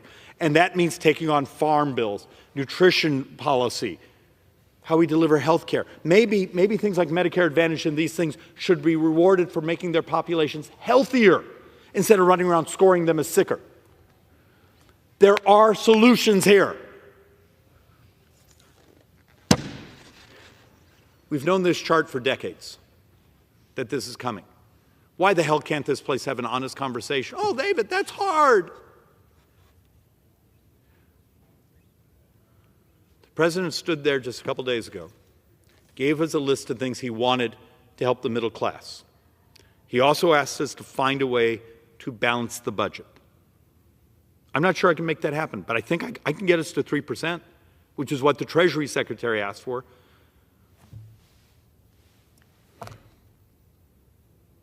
Mr. Speaker, my question is, who's willing to join us? I mean, I hand out my binders with research for months and months and months. I footnote everything. And you guys just beat the crap out of me for trying to tell the truth and trying to save us. Screw me. I'm an idiot who runs for this job. But you have kids. How many of you have grandkids? How many of you like your retirement? How many of you are prepared for a 20% cut in your Social Security in 8 years? Help us. This republic's worth saving. Maybe we should actually buy calculators. Thank you, Mr. Speaker. I yield back. The gentleman yields back.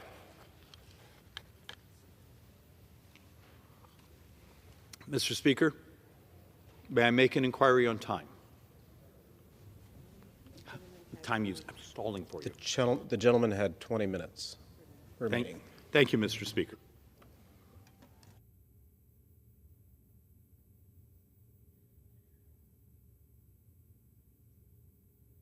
You can go ahead and start reading the script. Mr. Green.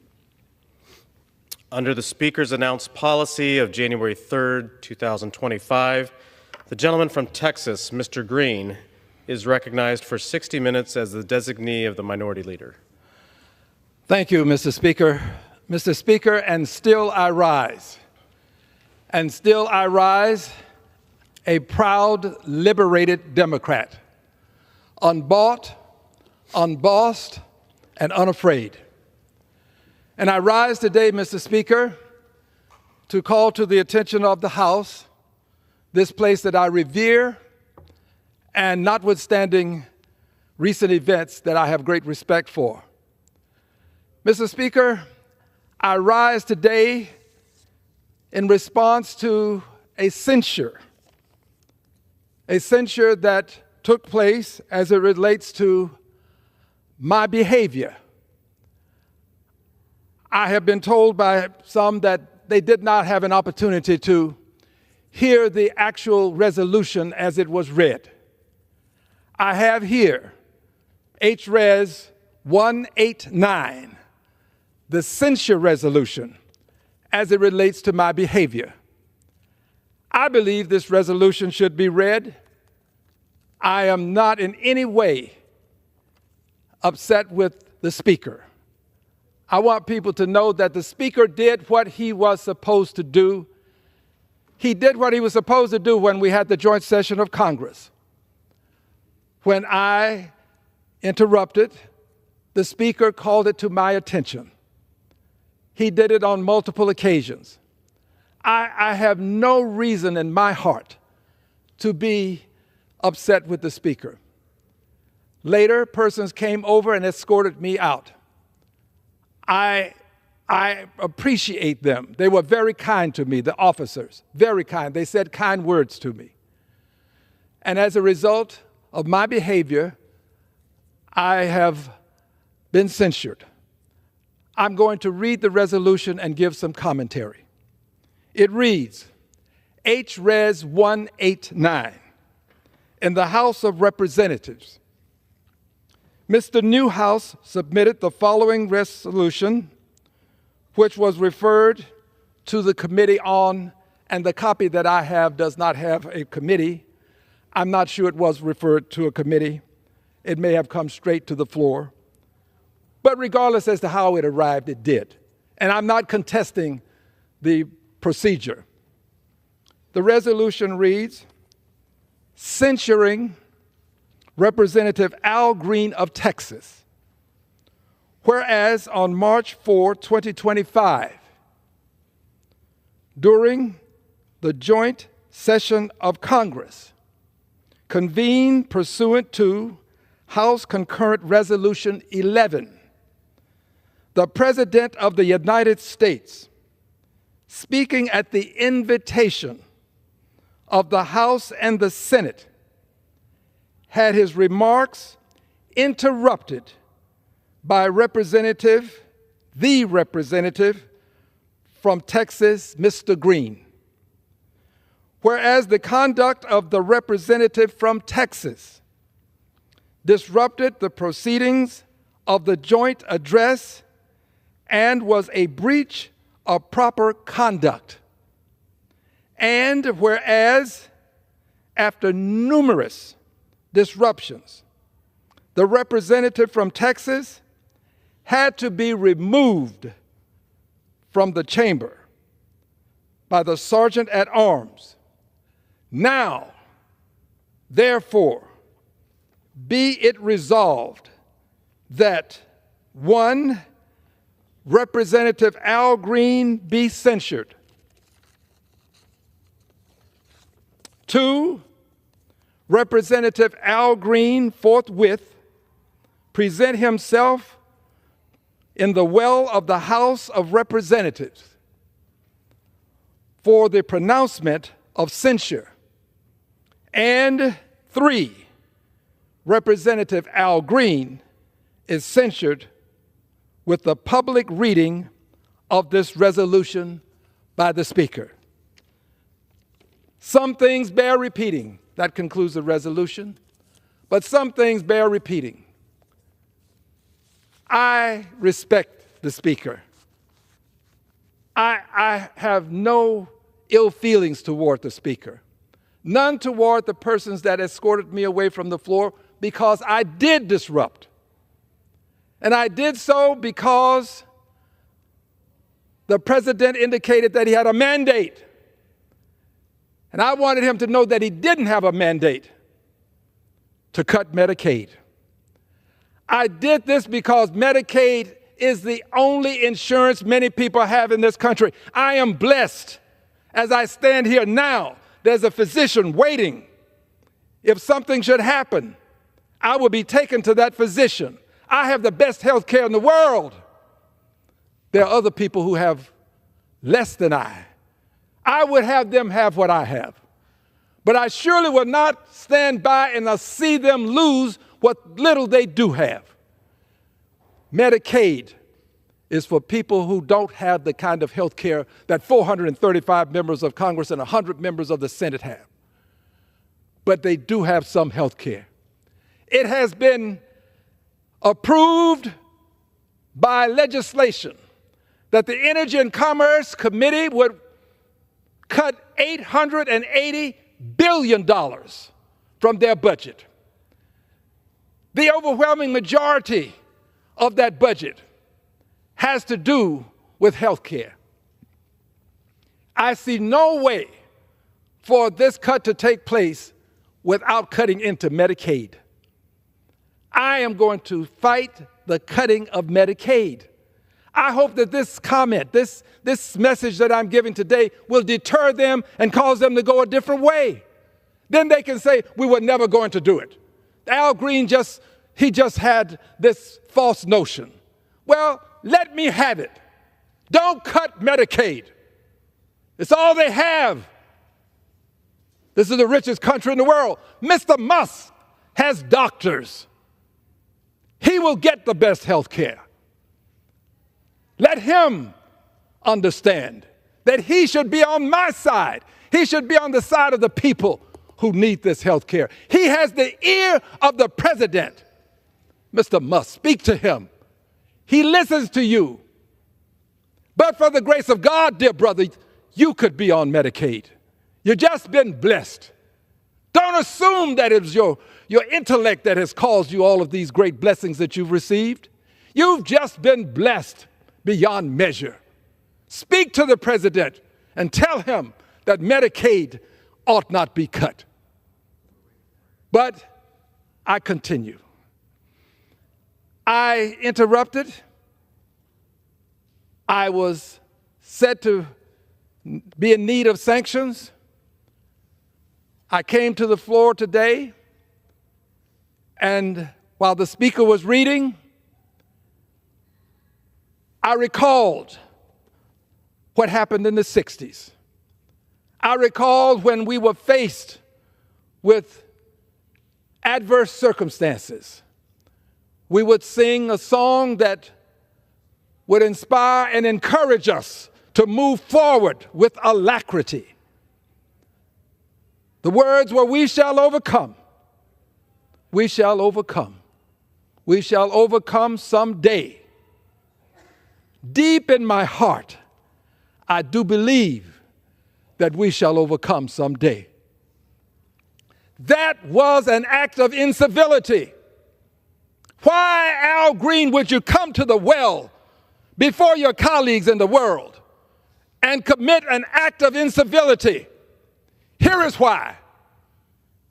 Because when the President of the United States, right there at that podium, addressed the members of Congress, Democrats seated on this side, seated, many of them saying nothing, the President of the United States looked upon them, pointed toward them, and said, I quote, and said, lunatics. The President of the United States at a joint session of Congress called members of Congress lunatics. That was an act of incivility. Incivility.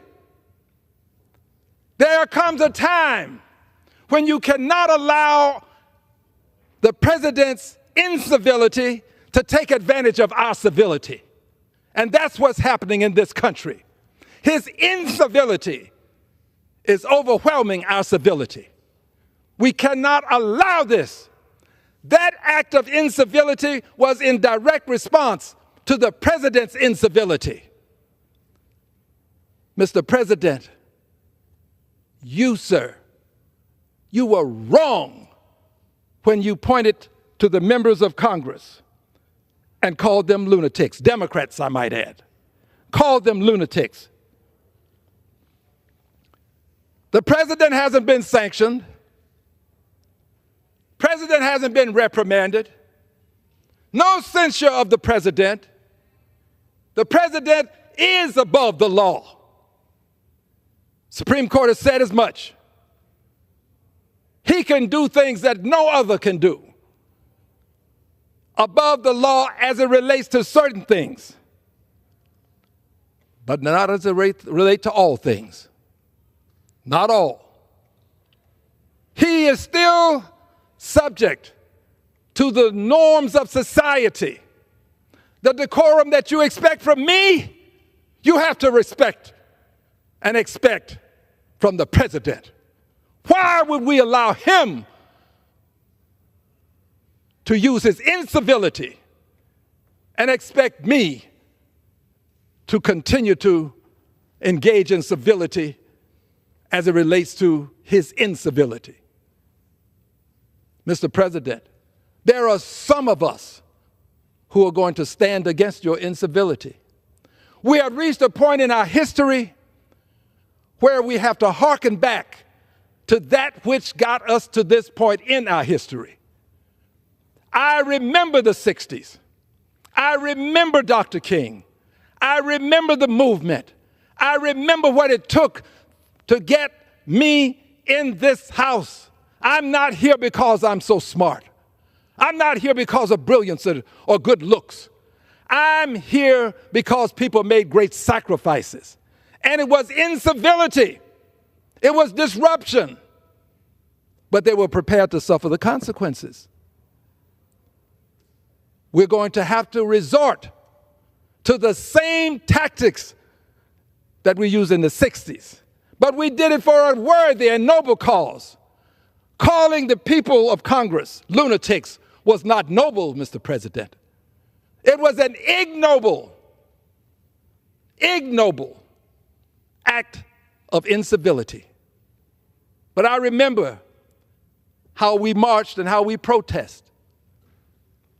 And I'm prepared to do it again. If you treat me like you treated me in the 60s, I'm going to respond the way I responded in the 60s. It is time for us to use the same level of incivility that was used in the 60s for a noble cause, to save Medicaid, to protect Medicare, to prevent the demise of Social Security. It is time for us to take that stand. Incivility emanating from the highest office in the land cannot be tolerated and has to be negated. I did it, and I have said to people, while I respect others, and while I absolutely was cooperative when they led me away from the floor, but if circumstances permitted, given what I know, I have to be candid. I would do it again. I would do it because I care about these people on Medicaid. For edification purposes, the state of Texas was accorded $100 billion. 100 billion Medicaid dollars. 100 billion Medicaid dollars sent to the state of Texas to help poor people. And what did the state of Texas do? The state of Texas rejected $100 billion for poor people and Medicaid. 100 billion, not million, 100 billion. State of Texas does not have the goodwill necessary to manage Medicaid dollars. If we block grant this money and send it to Texas, those who are in need of it will get less of it. We have to stand up for them. They are among the least in our society. Unfortunately, we have to stand up for them. So I'm standing up for those people. I will continue to stand, and I will continue to tell the world that this incivility has to be dealt with. We have to deal with the president's incivility. The name calling never ceases. Maxine Waters, he has assaulted verbally. Miss Wilson from Florida. The list goes on and on and on, as Congresswoman Waters is known to say. On and on and on. We sit and we watch with civility as he employs incivility. Yes, I said earlier, and I'm retreating to the point, that he has been given a certain amount of immunity. He has not been given absolute immunity. But he seems to have an inordinate amount of influence with his party. Inordinate. I see people doing things that I never thought I'd see them do. I see people who are conservative, that I have great respect for, doing things that I never thought I'd see them do. I'm not calling names. I'm just saying to you, friends, the president has an inordinate amount of influence. Inordinate, unusual, incomprehensible amount of influence. So the courts have given him a certain amount of immunity. His party has given him carte blanche to say anything, to come before the joint session of Congress and use the word lunatics as he refers to Democrats. The only thing left in ordinary times would be the courts. The court. Court orders are to be obeyed. I don't always like them, but I remember what John Lewis explained to me about peaceful protest. Protest, the court orders you to do certain things. You don't have to agree with it, but you do it. You'll be willing to suffer the consequences. Well, the courts are right now in the midst of, as best as they can, trying to give us the laws necessary to prevent certain things from happening. Mass layoffs. Mass layoffs have to be taken to court. Mass layoffs. No due process. No thought of what's happening in the lives of these people, that you just take a pen and with the stroke of a pen, you're off. No concern about children in school. No concern about loved ones who may be ill that they're taken care of, being the chief breadwinner for the family. No concern. You've got billions, Mr. Musk. Why should you care about the concerns of people who have much less, who are working every day to eke out a living? You have billions. You shouldn't worry about them. Worry about making more money. Go to the moon. Well, they don't have that luxury. I'm going to stand for them. Mass layoffs without any consideration. I just believe that this level of behavior, if conducted, committed, engaged in by one Barack Hussein Obama, when he was president, if he behaved in this fashion, he would have been impeached. He would have been impeached. I will go to my grave with this belief. We wouldn't allow these mass layoffs. We wouldn't allow these to be the requirements associated with the legislative process and with due process, which should be accorded people who are being fired, as it were. So you do these things. The courts are acting, and the courts should act. But there is a point in time, Mr. President, if your incivility allows you to disobey court orders, given that your party has given you carte blanche, given that you believe you have absolute immunity by virtue of what the Supreme Court has accorded you, and you don't have absolute, but I think you believe it. When you cross that line, and you, Mr. President, decide you will no longer honor orders from the judiciary, when you decide that Marbury versus Madison means nothing, when you decide that you are the supreme law of the land, on that day, we will have a dictatorship. and we are close because you are continually inching right up to the line and you're looking over to the other side. And at some point, regrettably, you may cross over. Mr. President, I beg that you not do so. I beg that you would not do so, that you would honor the third branch of government designed to settle disputes among us, not always in a favorable way to some, obviously, but that's what it's there for. So I beg, Mr. President, that you would not dishonor the judiciary in this country. But here's what I know.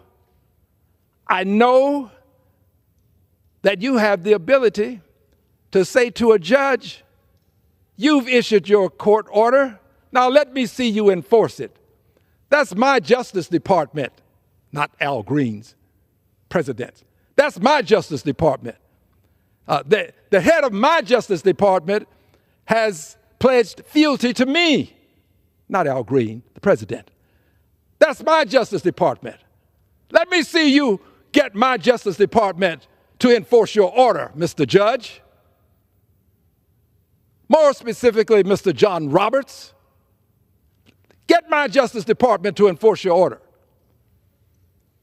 Let me see you get my marshals to enforce your order. This president, whether wittingly or unwittingly, has put himself in a position such that the Justice Department has pledged fealty to him. Generals in the military, you don't get these positions now unless you pledge fealty, have pledged fealty to him. We ought to be ashamed of ourselves to allow such a thing to happen. Yes, generals in the military, Justice Department, the courts, many of them are bending knees, genuflex. Somehow you believe that you are showing respect, I suppose, or maybe you're just currying favor. But be that as it may, Justice Department, generals in the military, many of the courts giving a genuflex, wittingly or unwittingly, he is setting himself up such that he is in a position such that at the end of his fourth year, he might attempt to do what he tried to do and failed at the end of his last term. He tried his best to prevent the transition of power. He did all that he could. He encouraged persons to come over to the Capitol. People came and they literally broke into the Capitol. I was here. They came and they marched through the Capitol. And by the way, for doing it, the president has given them the ultimate reward. You, and you. Yes, you too. All of you. You are pardoned. You're given some sort of amnesty. You're okay. This is what the president has done. So wittingly or unwittingly, he is now in a position to make that same effort. Only this time, the Justice Department is with him, not with the Constitution. Generals in the military are with him, not with their oath that they've taken.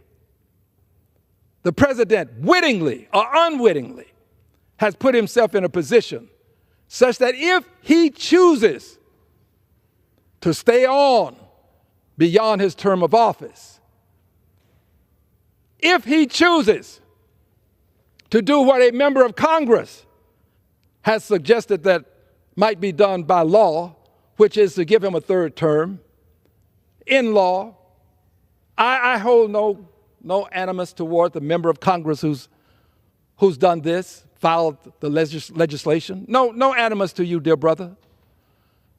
But what we have done is witness a president who wittingly or unwittingly has put himself in a position such that he will have the power to enforce the inanity of not allowing a peaceful transfer of power.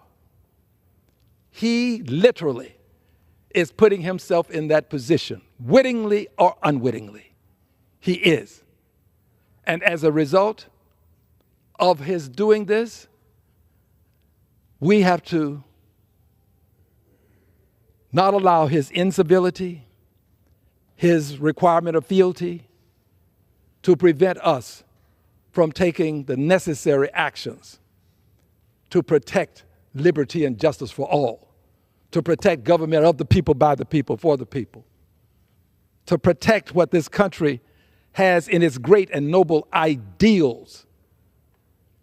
We have to do what is necessary. I believe that we have to engage in a level of positive, righteous incivility. Positive, righteous incivility. The same kind of incivility that Dr. King engaged in, that John Lewis engaged in. This incivility would only be a counterbalance to the president's incivility. I'm not saying that we get into the name calling and stoop to the level that he does. I'm saying that when there are moments for us to have righteous incivility, we should. So now I'm back to where I started. Stood there in the House, the well of the House, other members with me. I never suggested to anybody that you do a certain thing. We did sing "We Shall Overcome." It was an act of incivility, but I want people to know that it was in direct response to the president's incivility at the joint session of Congress. He has not been reprimanded. He has not been censured. He won't be reprimanded. He won't be censured. However, there is one, as the president uses it in his parlance, one card. There's one card that we have. You told the president of Ukraine, you don't have the cards. Well, Mr. President, we have the cards. There are 435 of us with the cards. And the card, Mr. President, you know well, because on 2 occasions, these cards have been utilized to check you. You don't always get convicted when you're indicted, but you do get indicted. And if you continue with this line of behavior, you may not just simply be indicted. That means impeached. You may be more than impeached.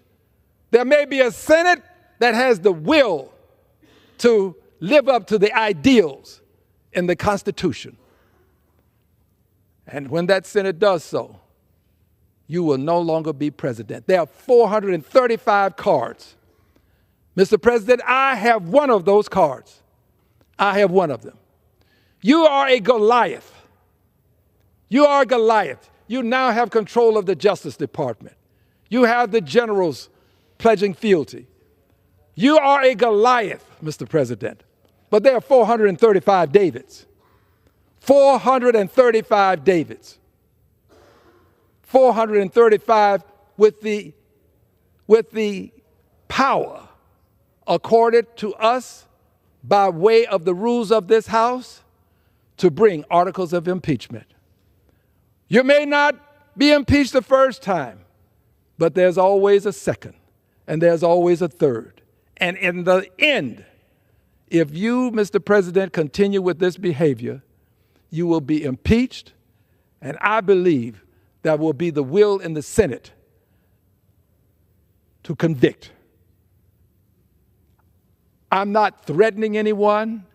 I'm talking about the rules that have been accorded this House, which I happen to be a member of and proud to be a member of, and accorded the Senate. You're a Goliath, but Mr. President, there are Davids among us. Your incivility can no longer be tolerated. It has to be met with righteous indignation and righteous incivility. I yield back the balance of my time.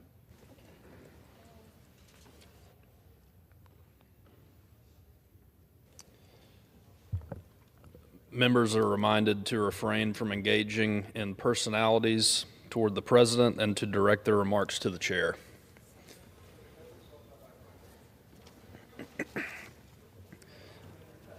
Under the Speaker's announced policy of January 3rd, 2025, the Chair recognizes the gentleman from California, Mr. Kiley, for 30 minutes. Thank you, Mr. Speaker. We've just heard the gentleman from Texas speak passionately on a number of topics, which is his prerogative as an elected member of Congress to speak from this floor on any topic he chooses. What is not his or any of our right is to stand up during the State of the Union and interrupt the President of the United States. Imagine if everyone did that. Imagine if everyone took whatever grievance they have in the moment and decided to use the State of the Union to air that grievance. Imagine if during President Biden's speech, each and every one of the Republicans in the House had stood up and objected to the President's open border policies or his runaway inflation policies. The State of the Union could not be delivered, the institution could not function. What's even more remarkable, though, than the conduct of this one member is the fact that all but 10 of his colleagues on their side of the aisle chose not to censure this eminently censurable conduct. We held a vote today, and there were 10 Democrats who joined with Republicans in voting for the censure. They were Ami Bera of California, Ed Case of Hawaii, Jim Costa of California, Lauren Gillen of New York, James Himes of Connecticut, Chrissy Houlihan of Pennsylvania, Marcy Kaptur of Ohio, Jared Moskowitz of Florida, Marie Glusenkamp Perez of Washington, and Tom Suzy of New York.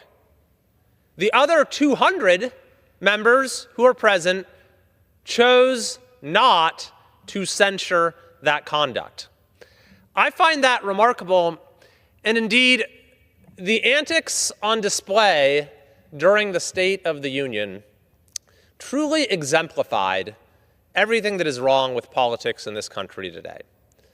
Exemplified everything that Americans are so tired of. There was, of course, the outburst from the gentleman from Texas. There were the pathetic little protests of people walking out, a handful, in the middle of the speech. There were the sad little cards with statements like lies on them. But beyond all of that, there was a premeditated refusal from one side of the aisle, acting in unison, to stand and applaud for literally anything that the president said. So what were some of the things that they uniformly, acting as a monolith, refused to applaud? Well, they refused to stand and applaud for record-low illegal border crossings, for protecting women's sports, for stopping fraudulent payments, for capturing a terrorist who killed 13 American service members. They refused to stand and applaud for supporting law enforcement, for improving military recruitment, for protecting free speech, for having our workers actually show up to work, for hiring peaceable based on merit, for opening new power plants, for living in peace, for the signing of the Abraham Accords, for returning manufacturing to America. Not a single person stood. And that's kind of the most incredible thing, is there was a willful decision to sacrifice any individuality to the orders being given by party leadership.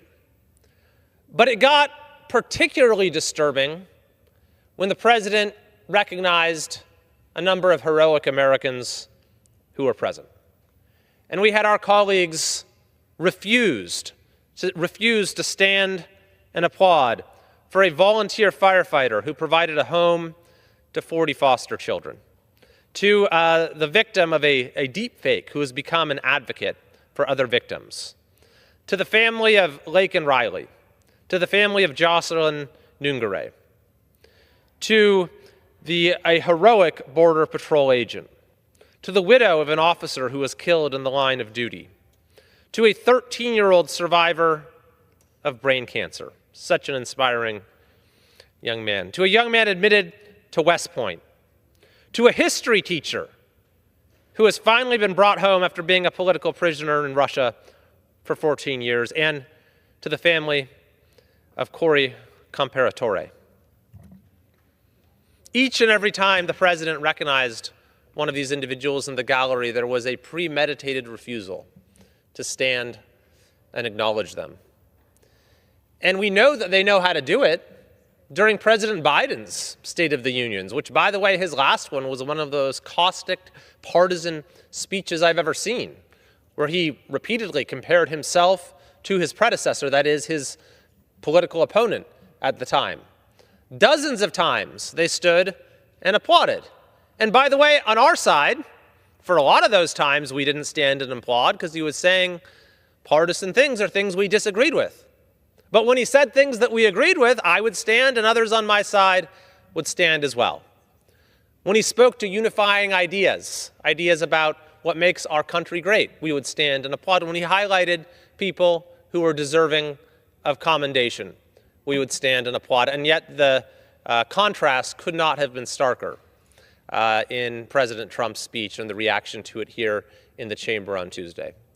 And I think that's really unfortunate because Americans of all party affiliations, Republican, Democrat, Independent, Green Party, whatever the case may be, repeatedly say in overwhelming numbers that the political divisions in this country are a serious problem. I believe it's weakening us as a country. And I think we need to find opportunities to come together. We need to be looking for common ground. And the fact that you had one side that came into Tuesday's speech intent on finding no common ground whatsoever is a very unfortunate thing.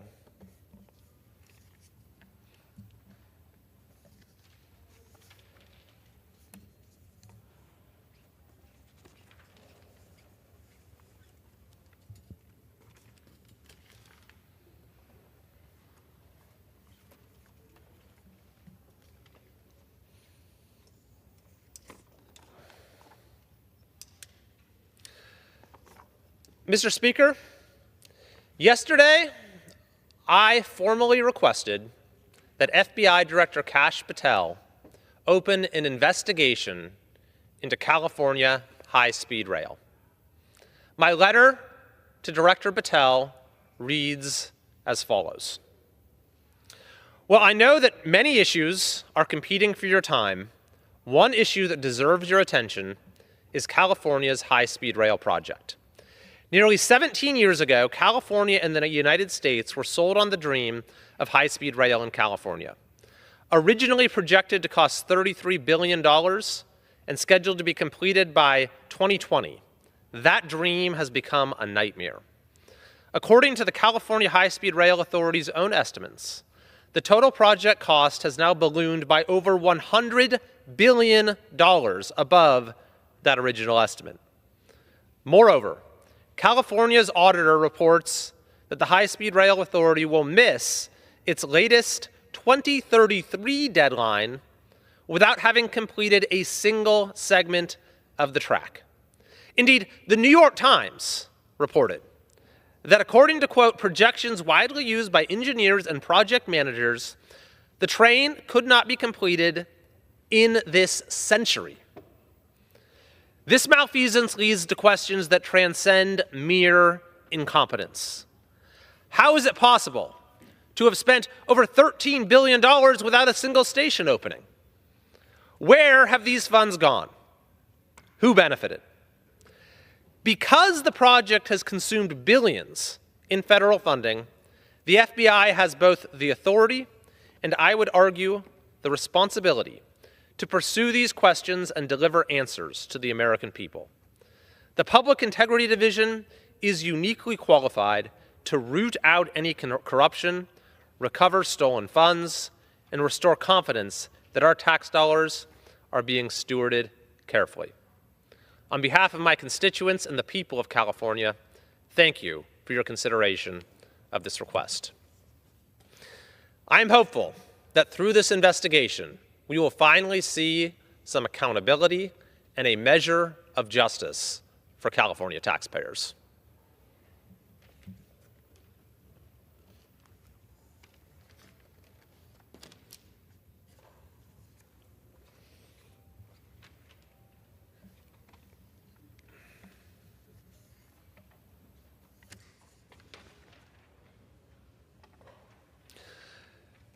Mr. Speaker, the California Legislative Analyst has just released a new report on the amount of homelessness spending in California.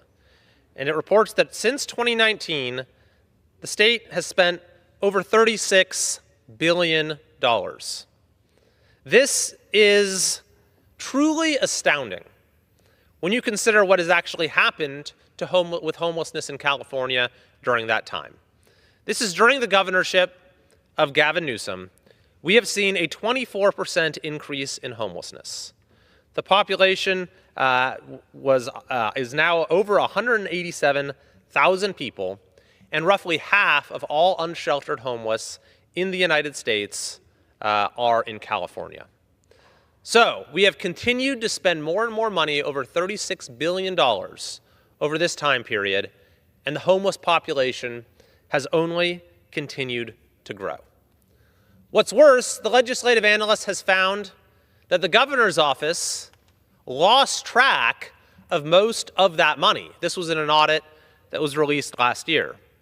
And in this new report, even since that audit, we are seeing the same problem with the new spending that has been authorized.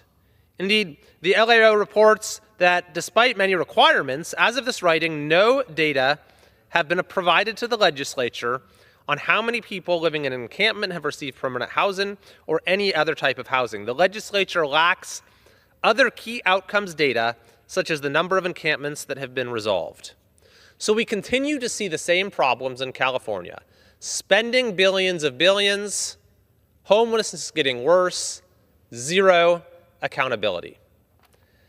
The governor even vetoed last year a bipartisan bill that would have allowed for greater transparency and accountability when it comes to homelessness spending. Mr. Speaker, this is absolutely unacceptable, and it's gotten to the point where I believe we need to find ways to bring new tools of federal oversight and accountability to the out-of-control homelessness situation in California. And we are looking at ways of doing just that.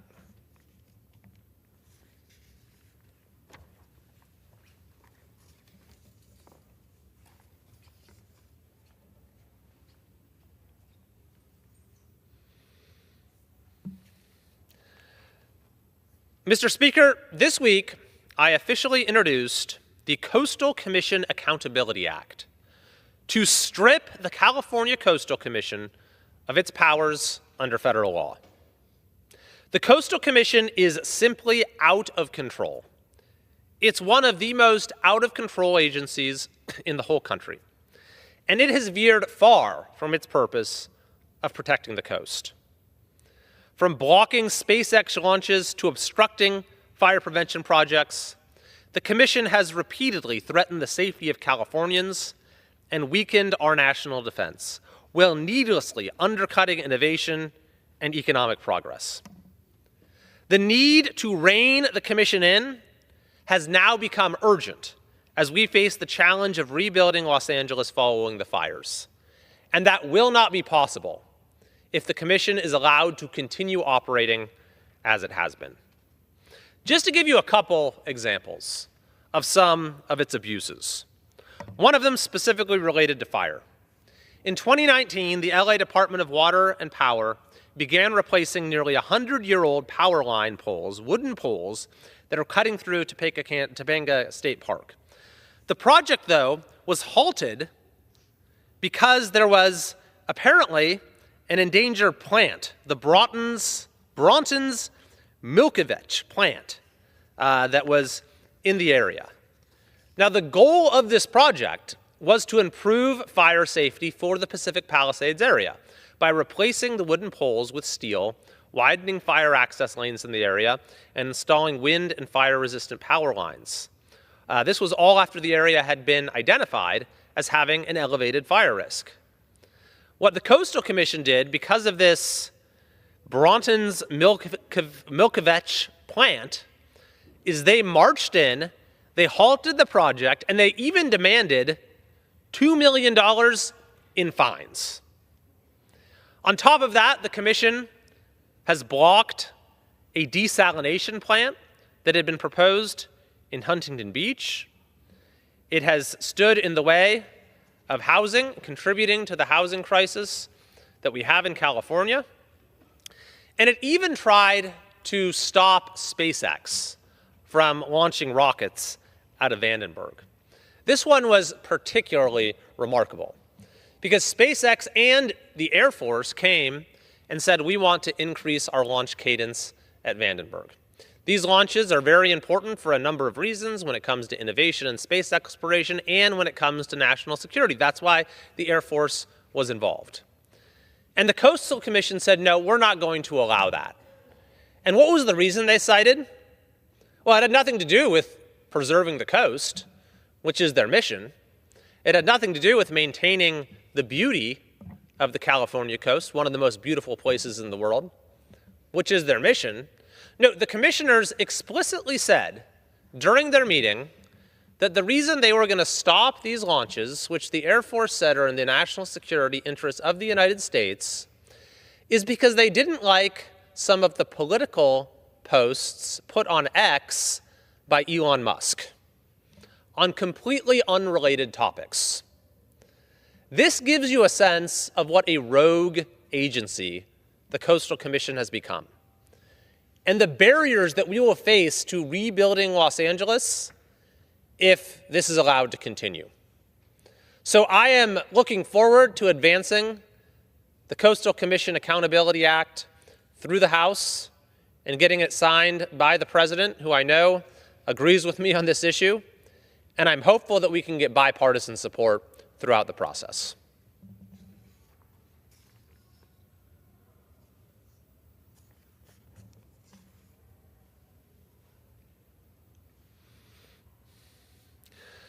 Mr. Speaker, today I am calling on California Governor Gavin Newsom to immediately issue an executive order to protect women and girls' sports in California, and to ask the legislature for legislation codifying in law that men shall never compete in women's sports in California again. Today, the governor, on his newly established podcast called This Is Gavin Newsom, came out with a statement that surprised many on this topic. He said that when it comes to men competing in women's sports, he said, quote, I think it's an issue of fairness. It is an issue of fairness. It's deeply unfair. Those were the governor's words. Now, this was surprising because his policies have been the 180-degree opposite. For example, he has signed legislation that have taken away the right of parents to be notified about decisions that their kids make at school with respect to how they identify. Or on this issue of sports. In 2022, not that long ago, June of 2022, the governor attacked the state of Tennessee for not funding men competing in girls' sports. So at that point, he was not only in favor of it, he thought that a state refusing to actively promote it and fund it was deserving of censure. But okay, the governor's changed his mind. I think that's great. Maybe it has something to do with the fact that polls show that some 90% of Americans support the basic predicate of sanity that men should compete in men's sports and women should compete in women's sports. Now, that message has apparently not been received by the United States Senate, which recently refused to pass the bill we passed in the House, the Protecting Women and Girls Sports Act. But the governor has made his statement. He claims this is his position. It would represent a change of heart, but it means nothing unless he acts on it. If he continues to support policies that do the exact opposite. So, if the governor is serious, I am calling on him today to take executive action to protect women's sports and to get the legislature to take action as well so that we can end this absurdity and unfairness in California once and for all.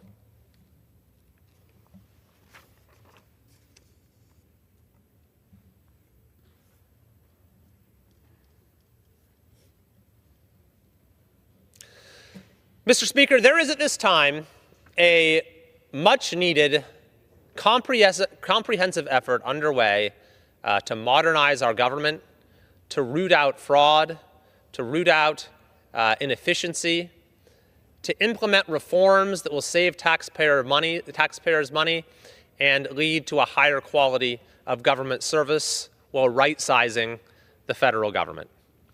This is an undertaking that is supported by a broad majority of Americans of all party affiliations. I have been very appreciative of the administration's efforts to keep us informed, as well as to solicit feedback from members of Congress as to how things are playing out in our districts, knowing that such a massive undertaking that's being done, in a much-needed aggressive pace, will inevitably, from time to time, produce some effects that need to be looked at more closely. And so one of the ways in which I've provided feedback to the administration is as it concerns the issue of fire protection in my district. Now, of course, we all saw the horror that unfolded in Los Angeles recently. But in recent years, these catastrophic events have become a recurring phenomenon. They've become, sadly, a fact of life for folks in California. And several of the most devastating fires in state history have occurred in my district. And in the wake of these fires, there has been a massive undertaking to do whatever we can to try to prevent similar events from happening in the future. It's been one of my very first priorities since I got to Congress is to bring unprecedented resources to our district for massive fire mitigation projects that will keep our communities safe. And by the way, there's a lot of reform that we still need to do in terms of the regulations. There's been some minor improvements, but the Fix Our Forest Act, for example, is a bill that will go a long way. But we do need the resources, which we have managed to secure at an unprecedented level. And I have simply tried to emphasize the importance of protecting these efforts, especially given the fact that in parts of my district that have rather extreme weather, there's a pretty short window of time right now to get some of these projects started and to get them completed. So just as a few examples, there's the Plumas County Fire Safe Council has a grant, nearly $7 million, that's very important for fire mitigation efforts. The Nevada County Board of Supervisors has significant grants that have come in for vital wildfire mitigation projects, shaded fuel breaks, evacuation planning, and community wildfire protection planning. The Mono County Board of Supervisors has a public safety and law enforcement grant related to staffing of the forest protection officers and law enforcement officers as well. American Rivers, there's a $16 million grant. It's being funded by the National Fish and Wildlife. There's matching funds as well with a number of regional partners. And the purpose of the project is to restore high-severity burned areas near the South Fork of the American River and Consumers River to prevent erosion and flooding, as well as to protect water quality and for drinking, irrigation, and hydropower. There's also the Eastern Sierra Climate and Communities Resilience project. This is in Mammoth Lakes, a $6.7 million for implementation funds, as well as a number of other types of funds. And this is a project that, again, is designed to do important fire mitigation work, and there's potentially 1,609 acres that, with a reduction of 77% of total acres, that is now potentially being faced. We have then, as well, some reports of folks with the Forest Service and positions that that might be that are in jeopardy, and in the Camino Fire Safe Council, we've also gotten some reports that of activity when it comes to their grants as well. So that's just to emphasize that this is an issue of the highest importance for folks in my district, and that we need to absolutely, and I've been advocating this since I've been in elected office, have much more sensible policies when it comes to forest management, when it comes to the laws and regulations that we have that make it so difficult to do this needed work. We also need to do the work at a scale and the resources to do it at a scale that's much higher than we've done in the past. I've been extremely critical of the governor, for example, of not doing that, of exaggerating the amount of fire protection work done by almost 700%, according to Capitol Public Radio. And we've made good progress in terms of bringing federal resources to get this work done, and I'll continue to advocate for that here in every way that I can. Thank you, Mr. Speaker. I yield back.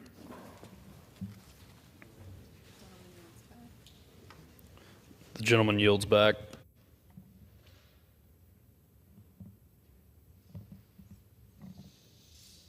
The chair lays before the House a message referred to the Congress of the United States. Pursuant to the International Emergency Economic Powers Act, 50 United States Code, the National Emergencies Act, 50 United States Code 1601 et sec, Section 212F of the Immigration and Nationality Act of 1952, 8 United States Code 1182F, and Section 301 of Title III United States Code, I hereby report that I have exercised my authority to declare a national emergency in order to halt efforts by the International Criminal Court, ICC, to investigate, arrest, detain, or prosecute persons in America or our close ally, Israel, through blatant lawfare. I am enclosing a copy of the executive order I have issued.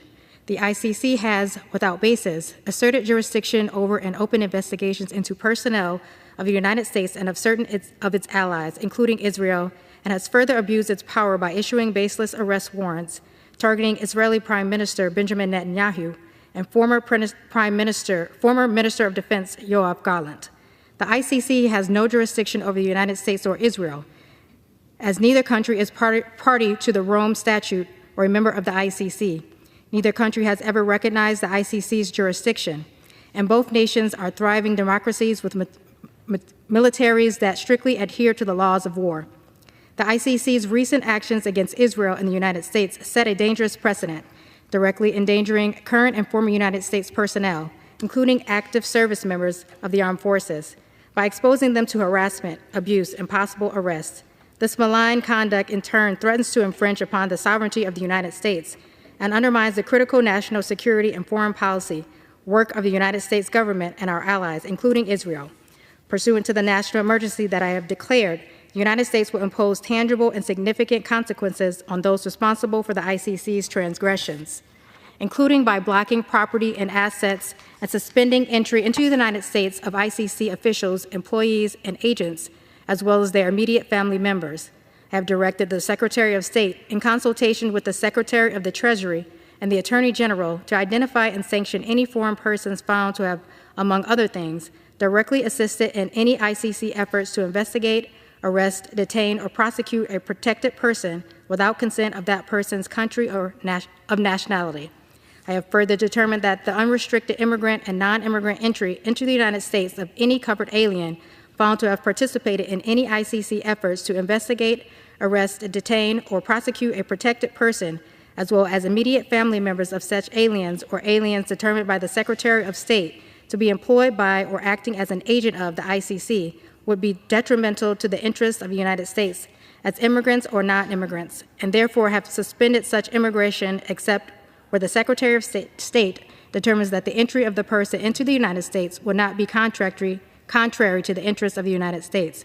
In addition, I have determined that donations of articles of specified in Section 203(b)(2) of the International Emergency Economic Powers Act, 50 United States Code 1702(b)(2) by, to, or for the benefit of any person whose assets are blocked would impair my ability to address the national emergency I declared.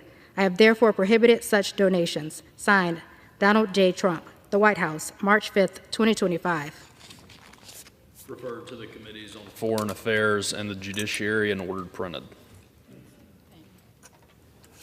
The chair lays before the House a message.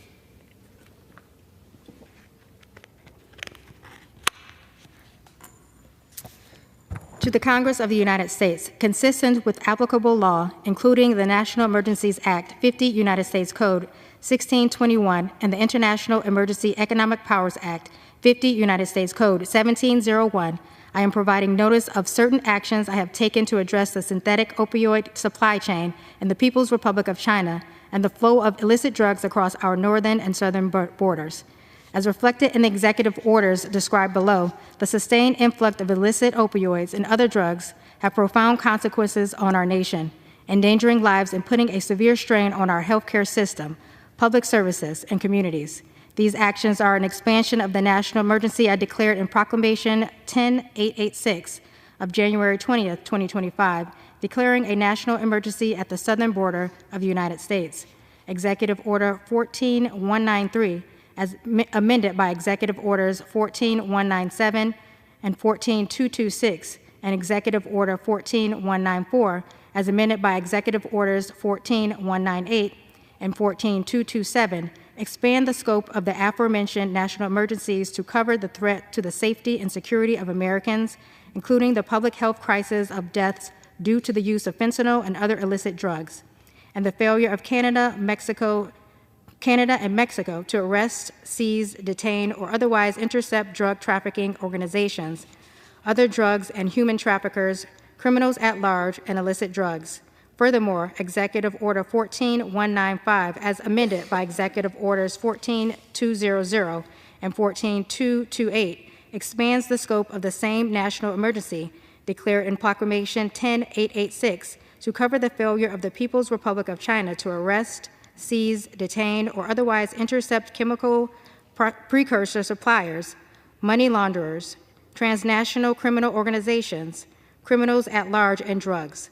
To combat these problems, I have determined that ad valorem tariffs on articles that are products of these countries are in order. My administration will continue to consult with the Congress on our efforts to address the influx of illegal drugs into our communities. As described in these executive orders, the Secretary of Homeland Security, in coordination with the Secretary of the Treasury, the Attorney General, and the Secretary of Commerce, the Assistant to the President for National Security Affairs, and the Assistant to the President for Homeland Security, are authorized to submit recurring and final reports to the Congress on this national emergency. I am enclosing copies of the executive orders I have issued. Signed, Donald J. Trump, the White House, March 5th, 2025. Referred to the Committee on Foreign Affairs and Ways and Means and ordered printed. For what purpose does the gentleman from California seek recognition? I move that the House do now adjourn. The question is on the motion to adjourn. Those in favor say aye. Aye. Those opposed, no. The ayes have it. The motion is adopted. Accordingly, the House stands adjourned until noon on Monday next for morning hour debate.